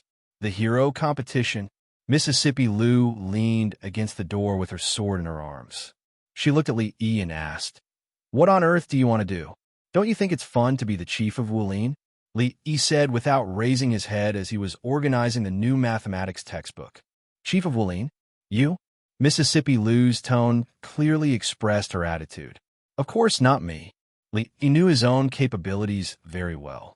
He raised his head to look at her and said, "I still have you. What's so good about being the chief of Lu League? The chief of Wulin is more domineering. It'll make me look better." Mississippi Lou frowned slightly. Although she was also tempted by this suggestion, she didn't think she could defeat a guru as she hadn't touched the threshold of that realm yet. If there really was a master like the Taoist nun she met last time, wouldn't all her efforts in these days be in vain? A person's power was extremely limited, especially after experiencing a certain incident. She had a deeper understanding of this principle. That position was very important and couldn't fall into the hands of others. Because Li Yi didn't tell her about this in advance, she looked at him with some dissatisfaction and turned to walk out of the door. The weather today wasn't very hot. The maids of the Li family swept the courtyard over and over again. The pillars outside were wiped over and over again. Not a single leaf or dust was allowed to fall. Whether they could get their allowance back or not depended on their performance in the future. In the shade, under a big tree, second granduncle was lying on a rocking chair in the courtyard with his eyelids drooping. Occasionally, he turned over and the rocking chair under him began to rock. It looked quite comfortable. The mottled sunlight fell through the leaves, bringing a trace of warmth. The moment the warmth dissipated, the old man opened his eyes and looked at Mississippi Lou, who was standing in front of him. He asked lazily, "Little girl Rui, what's wrong?" Compared to the written test that attracted the attention of the entire capital city a few days ago, the people of the capital city paid less attention to today's wushu test. Even the officials in the imperial court did not pay too much attention to this. However, the military generals in the imperial court regarded these two competitions with great importance. After all, they had already won the written examination. If they lost the combat examination, they would be embarrassed. However, at this moment, around a huge sand table, the old generals were looking at the situation on it. They were not worried about winning or losing, but because of something else. "Was he really taught by you?" The few elders looked at old General Shui and asked. Old General Shui was also surprised. He was the one who had taught Li Xian, but that was a long time ago. Even he had never heard of the methods that Li Xian had used. Could it be that he had misjudged him? This little fellow's attainments in the art of war had far exceeded his imagination. The forehead of the young man from the Qi Kingdom was already covered in sweat. He felt that today's battle was the strangest he had ever encountered in his life. The opponent's methods were so mysterious that he had never seen anything like it. Fortunately, the scene before him was just a simulation. If the Qi and Jing kingdoms were to fight, the soldiers of the Qi kingdom would definitely be at a disadvantage on the battlefield. The young man took a deep breath and raised his head to look at Li Xian. "What's the use of playing such tricks? If you have the guts, do you dare to fight me fair and square?" Li Xian glanced at him and said, "The art of war is the art of deception. The art of war lies in the ever-changing. If this was on the battlefield, you would have died 8 or 10 times over. What chance would there be for you to fight fair and square?" Old General Shui nodded and looked at the few old generals. He stroked his beard and said, "What do you think? The student that I have taught is not bad, right? The art of war is the art of deception. Impressive. With just one sentence, you have pointed out the essence of the art of war." A red-faced old general looked at old General Shui and said, "Old Shui, how many years have you been studying? How can you say such words?" Emperor Jing looked at the situation in front of him, and a strange light appeared in his eyes. He said, "My two beloved ministers, please be quiet for now. If there's anything, we can talk about it later." Although the two old generals wanted to discuss their life ideals on the spot, since His Majesty had spoken, they could only look at each other. They snorted coldly and continued to look at the sand table. "Fair and square? Are you sure? Li Xian looked at the young man from the Qi kingdom and confirmed again. Don't tell me you don't dare? The young man snorted coldly and secretly rejoiced. This person was indeed provoked by his method of provocation. He could win this round. Why wouldn't I dare? Li Xian said calmly. The few old generals heard this and frowned at the same time. The battlefield was not a place that cared about being fair and square. Victory was the only goal. Using the least cost to defeat the opponent was what a general needed to consider. In a situation where they had the upper hand, they had to cut the weeds and eliminate the roots in one go. What was there to talk about being fair and square? It was simply courting death. The young man from the Qi kingdom sneered in his heart and quickly made some arrangements. He looked at Li Xian and said, "Please." Li Xian threw a small flag in his hand on the sand table and clapped his hands. He said, "All of you have been annihilated. What's the point of competing?" The young man was stunned for a moment and then said angrily, "Why? Don't think that you can be unreasonable just because this is the Jing kingdom. Aren't you afraid of being laughed at by the world? Because we have Tian Fa," Li Xian said seriously. The young man from the Qi kingdom's face froze. "Didn't you say that it was fair and square? You're right. On the battlefield, we won't use so many tricks because we have Tian Fa." Li Xian looked at him indifferently and said, "But you don't. We have Tian Fa. You don't have—" "No." The young man from the Qi kingdom's face was lifeless. His face quickly turned red, and he felt as if someone had stabbed him in the chest. This sentence made so much sense that he was speechless. In fact, it was because of the terrifying Tian Fa that he would stand here and use such a method to compete with the Jing kingdom. He just wanted to save a little face for the Qi kingdom. Now it seemed that this dream had been shattered. "Xian, you did well today." Emperor Jing patted Li Xian's shoulder and said with relief after the people from the Qi kingdom left dejectedly. Li Xian touched his head embarrassedly and seemed to remember something. He immediately took out something and said, "Xian has something to give to Uncle Emperor." Seeing his solemn expression, Emperor Jing was a little curious and said with a smile, "Then Uncle Emperor should take a good look at it." He took the thin booklet from Li Xian's hands. The cover and the title page were both blank. After flipping it open, there were words written on it. "War is a matter of national importance. It is a place of life and death. It is the way of survival. It cannot be ignored." Emperor Jing read, and then said with some surprise, "A book on war?" Hearing these two words, the old general's spirits were clearly shaken. As the emperor of a country, Emperor Jing naturally knew the way of war. But he was certainly not as good as the old generals present.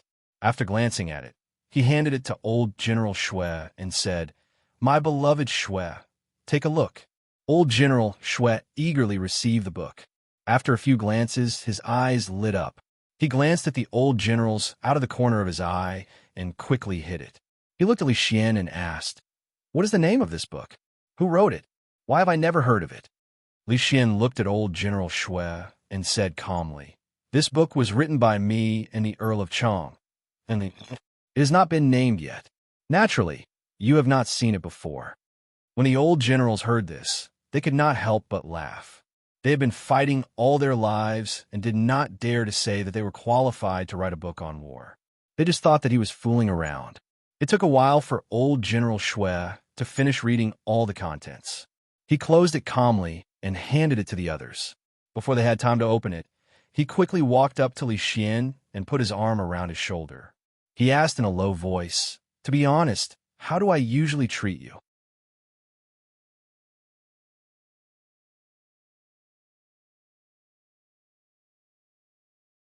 Chapter 487. Li Xian was a little stunned by old General Shui's sudden question. He subconsciously recalled what had happened before. After the princes and descendants of the generals left school, he was the only one left in the empty hall by old General Shui. He struggled to read through the books on the art of war. He could only return after he understood the meaning of every sentence. Every time he tested everyone, his questions were always much more difficult than the others. When he fought with the king of Shu, and the other generals laughed and watched the show. Thinking about it, old General Shui's previous treatment of him was actually not bad. He sighed and said against his will, I am indebted to old General Shui for taking care of me. Li Xian will remember it. Old General Shui clearly did not hear the emotion in his voice and laughed. He looked at him and said, Look, you and that Li brat are still young and have never been on the battlefield. Although it is not easy to write such a military book, there must be many flaws. How about this? Let this old man bring this book back and help you fix it. I do not need any reward. When the time comes, you just need to add my name at the end. What do you think? Nonsense. Old Shui, you are so shameless. Before Li Xian could reply, the red-faced general's voice came from behind. He looked at old General Shui with disdain and said, Do you think you can fix such a peerless work? Old General Shui's face darkened. For a moment, he forgot that Emperor Jing was still present. He said angrily, Ma, stop talking nonsense. Do you dare to go out and fight with me? If one could fight, one should never talk. This was the truth that the general family had always followed. This time, the red-faced general ignored old General Shui and said, Old Shui is shameless. Crown Prince, you do not need to take him seriously. I remember that your highness was tortured by him in the past. Li Xian nodded in agreement. However, he saw that old General Ma's face was also filled with excitement. He looked at Li Xian and said, Your Highness, do you still remember that when you were young, I carried you in my arms? Once, when you fought with the king of Shu, I also helped you. Old General Ma means, Li Xian asked tentatively. The red-faced general waved his hand and said, This old man will help you fix this military book. Old Shui, in order to leave your name on this book, you are even shameless. Aren't you ashamed? Ah, Ma, you still have the cheek to say that. If you say you're the second most shameless person, who would dare to call themselves the first? You two shameless fellows, stop fighting. The combined age of the two of you is already more than 100 years old, and you actually want to take advantage of two juniors. This old man only has one thing to say. Can you count me in? Emperor Jing helplessly rubbed his eyebrows as he looked at the old generals fighting over a military book. If he was not present, they would have already started fighting. Could it be that there was something special about that military book? Old generals, stop fighting. Li Xian began to regret that he did not find a private occasion to take out this book. He hurriedly said, This book is mostly the work of the County Earl of Chong, and if you want to fix it, you still need to get his permission. Anyway, Li was not here now. This problem was temporarily thrown to him. This was the best solution. After fighting for so long, the main character was not here. The old generals gradually stopped fighting. They looked back and saw Emperor Jing. After a moment of shock, they immediately said, Your Highness, please forgive me for my impoliteness. Emperor Jing waved his hand. He did not mind this matter. Anyway, it was not the first time they had impoliteness. He said, What do you think of this book? Wonderful. Old General Shui said loudly. Exquisite beyond compare. The red-faced old general added, Your Highness, I can speak frankly. The significance of this military book far surpasses all the military books in our country. If the people of Qi have never seen such a military book, it will have a miraculous effect on the battlefield. The general said seriously. Emperor Jing looked at Li Xian and asked suspiciously, This military book, was it really written by you and Li Yi? It was a few days ago at noon. It was hotter than usual.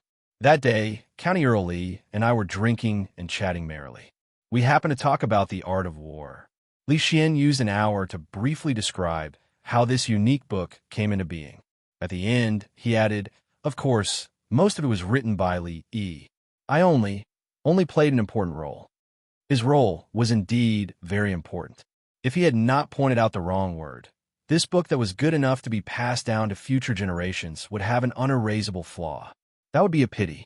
Li Xian nodded and said so in his heart. This book has not been named? Old General Shui frowned. Not really. Li Xian thought for a moment and said, How about we call it Li Zi's Art of War?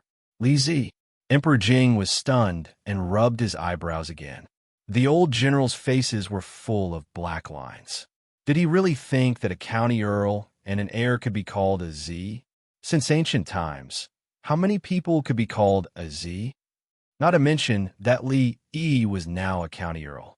Even if he became a county marquis or a county duke, he could not be called this. Not long after, Li Xian walked out of the Zhongjing Hall with relief.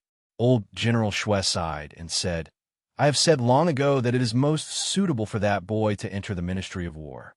What a pity, what a pity. Emperor Jing shook his head and said, with the talent he has shown so far, which of the 3 provinces and 6 ministries cannot he enter? But he wants to be an idle lord. If he does not want to, even if I force him, it will be useless.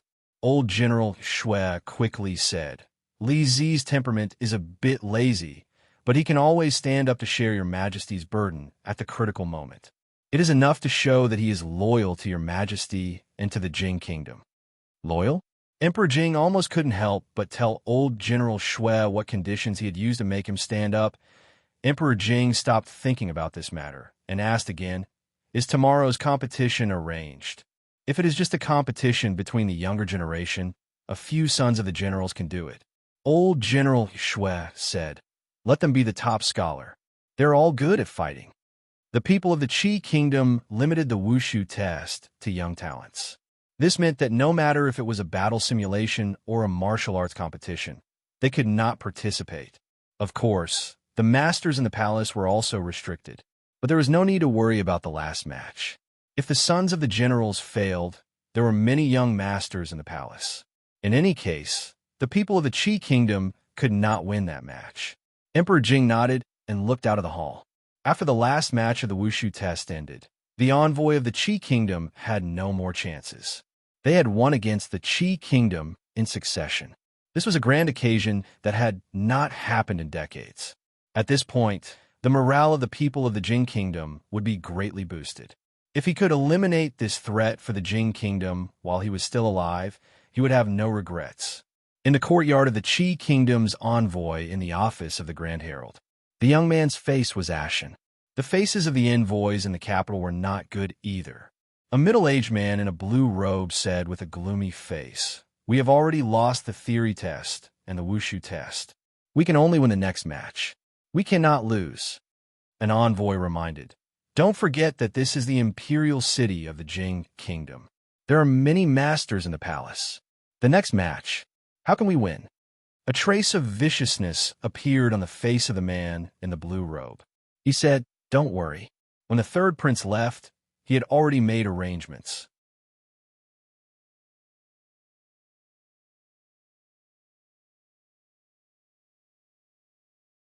Chapter 488. Hearing the blue-robed man say that the 3rd prince had already made arrangements for his departure, everyone looked at each other. Their faces were filled with joy, and they finally felt relieved. Since it was the 3rd prince's arrangement, they had nothing to say. They just had to see who won and who lost. Not long after, everyone dispersed. The blue-robed man returned to his room without a word. He raised his head and saw 2 figures standing in the hall. His expression immediately changed, and he closed the door. He turned around and bowed. Greetings, Your Highness. Greetings, purple-robed messenger. Has everything been arranged? The purple-robed man looked at him and asked. Replying emissary, everything has been arranged. The blue-robed man quickly nodded and said, tomorrow is the 2nd round of the examination against the Jing kingdom. When the time comes, Your Highness can follow the envoy into the palace. Your Highness's status. The purple-robed man spoke again. The 3rd prince has already made arrangements for this. There is no need to worry about anyone else. As for the court of the Jing kingdom, they will not question us too much during the examination. The blue-robed man explained. He then hesitated. However, the 2 countries have already limited the competition to the young talents.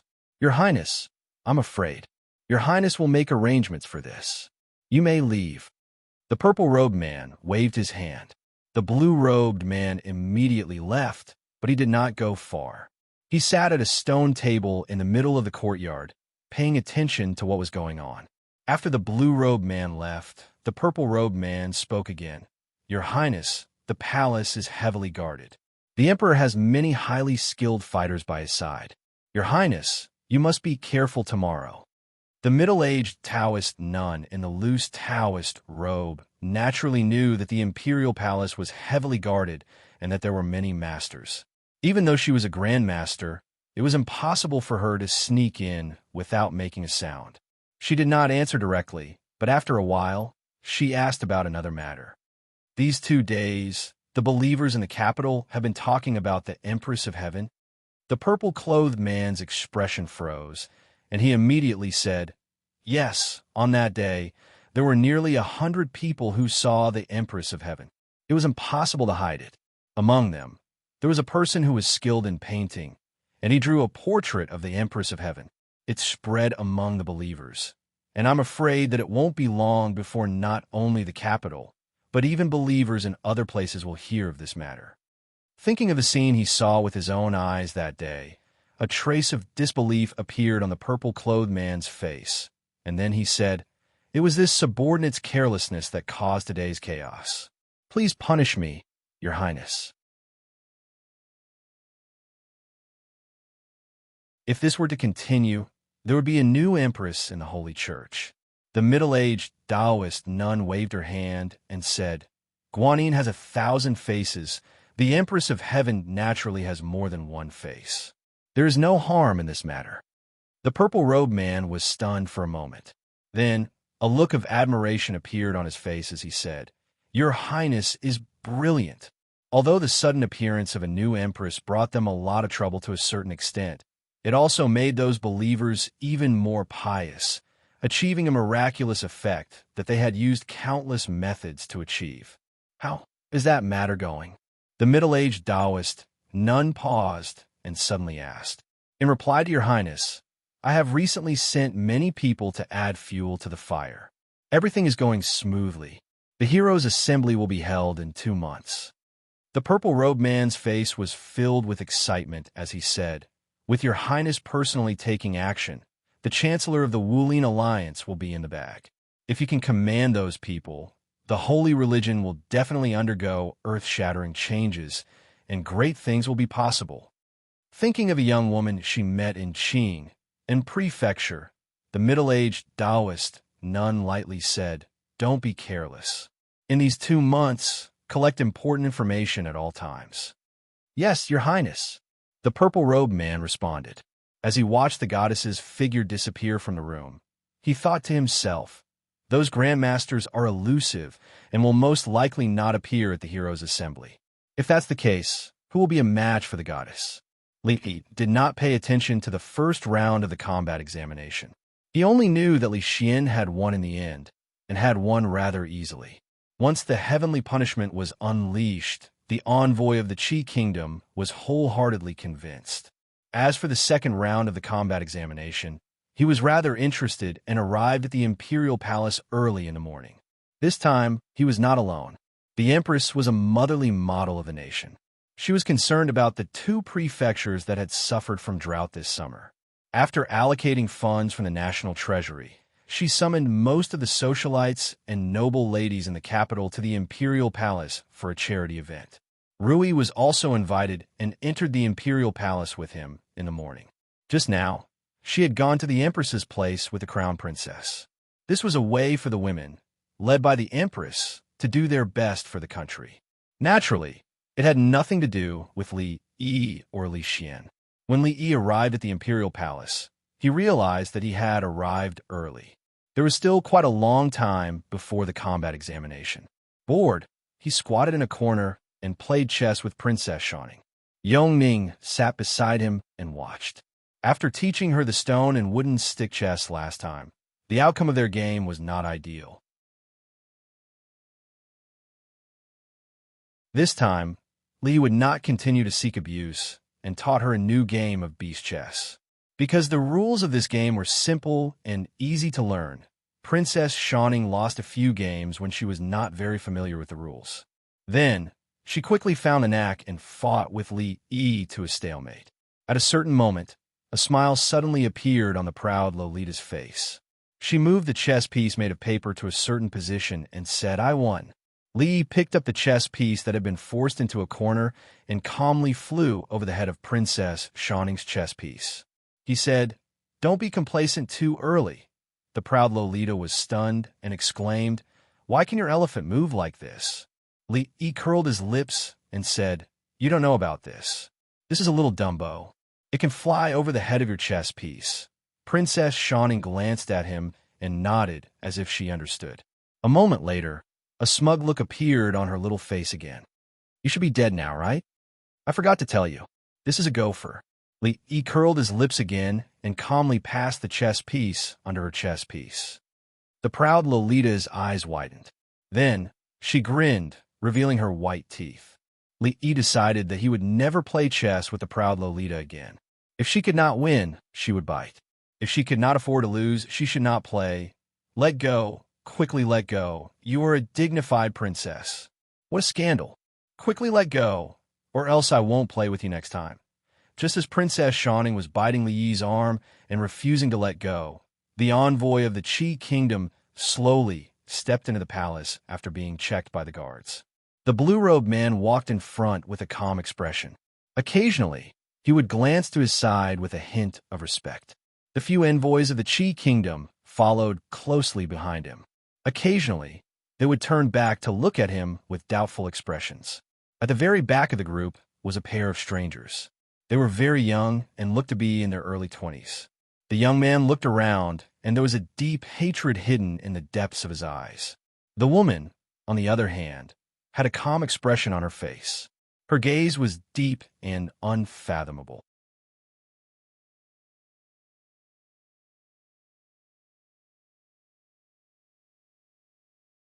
Chapter 489. The Tsundere Loli was like a tigress that wouldn't let go once she bit him.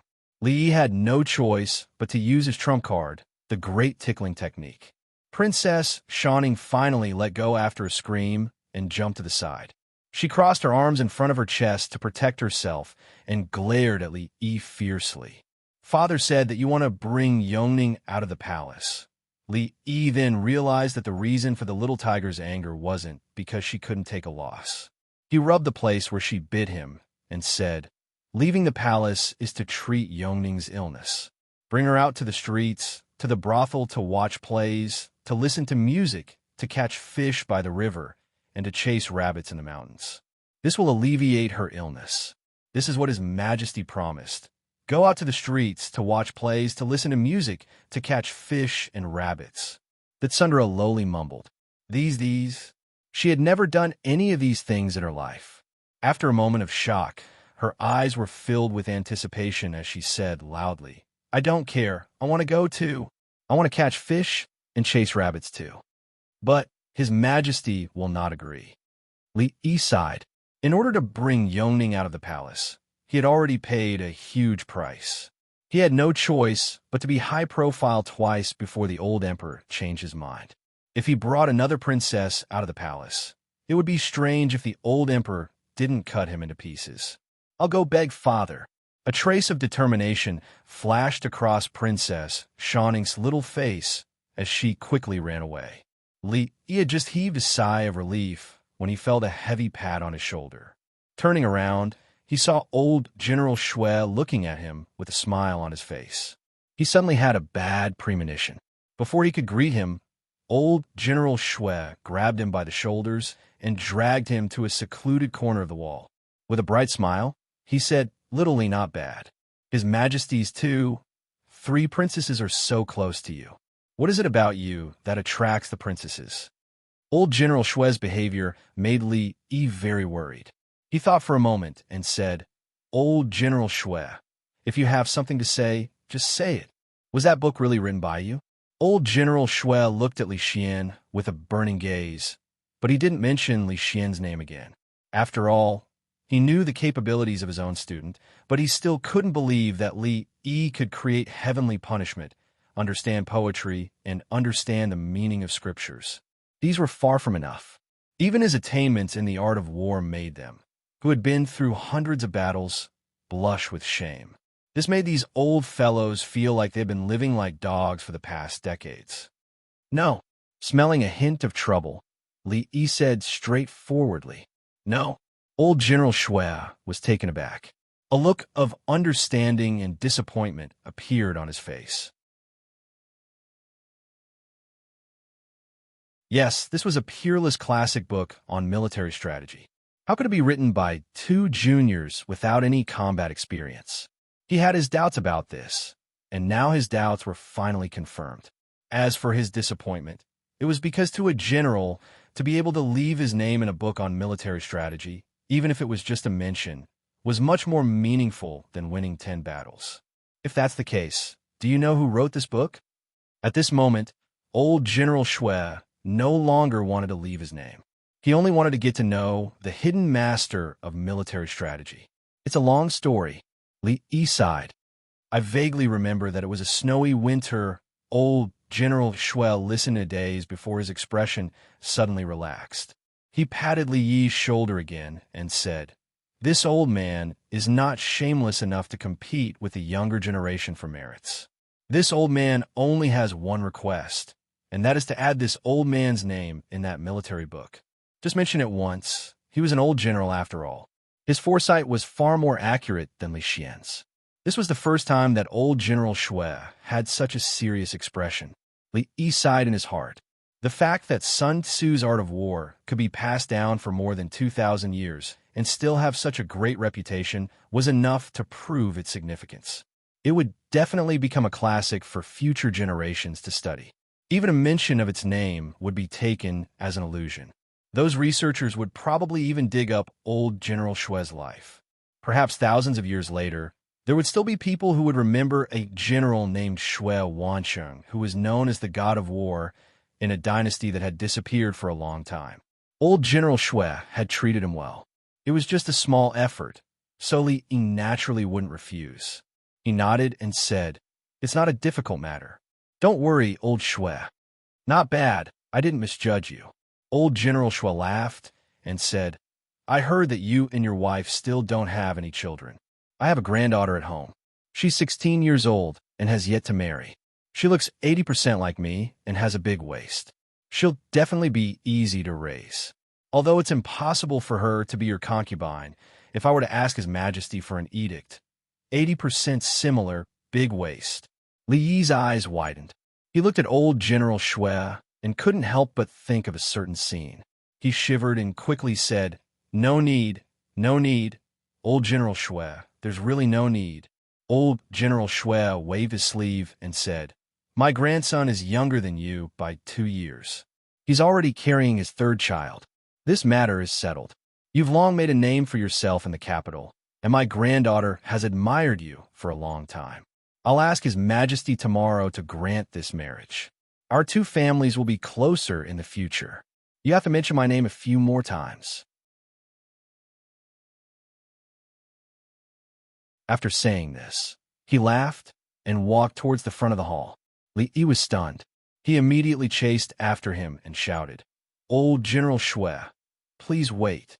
Let's talk about what happened just now. I suddenly feel that there's no place to add your name."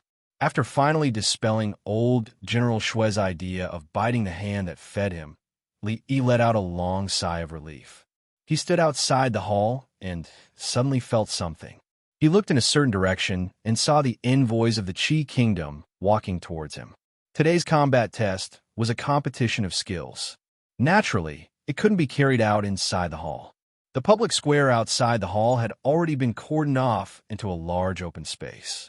On both sides of the square were a row of tables. The tables were filled with fruits and vegetables. It was clear that the old emperor and the officials didn't treat this as a competition at all. Instead, it was more of a performance. After interacting with the envoys of the Qi Kingdom twice, Li Yi cast a glance at them and paid them no more attention. They still had to go into the hall to pay their respects to the old emperor.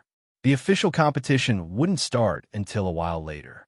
When the envoys of the Qi Kingdom passed by him, they seemed to have noticed something. Li Yi looked in that direction again. Behind the envoys of the Qi Kingdom, there were a few young people. Li Yi's gaze swept across them and landed on the last young woman. The woman wasn't very old. She looked to be in her 20s. Her looks were average, and her looks could only be considered average. Out of 10 points, she would be given 5 points. But for some reason, when he looked at this woman, he had an indescribable, strange feeling. There seemed to be something wrong with her, but he couldn't put his finger on it. What was even stranger was that apart from the strange feeling, he also sensed a sense of familiarity from her. But he was 100% sure that before today, he had never seen her on any occasion. This contradictory feeling of familiarity and unfamiliarity caused Li Yi's gaze to linger on her for a moment longer.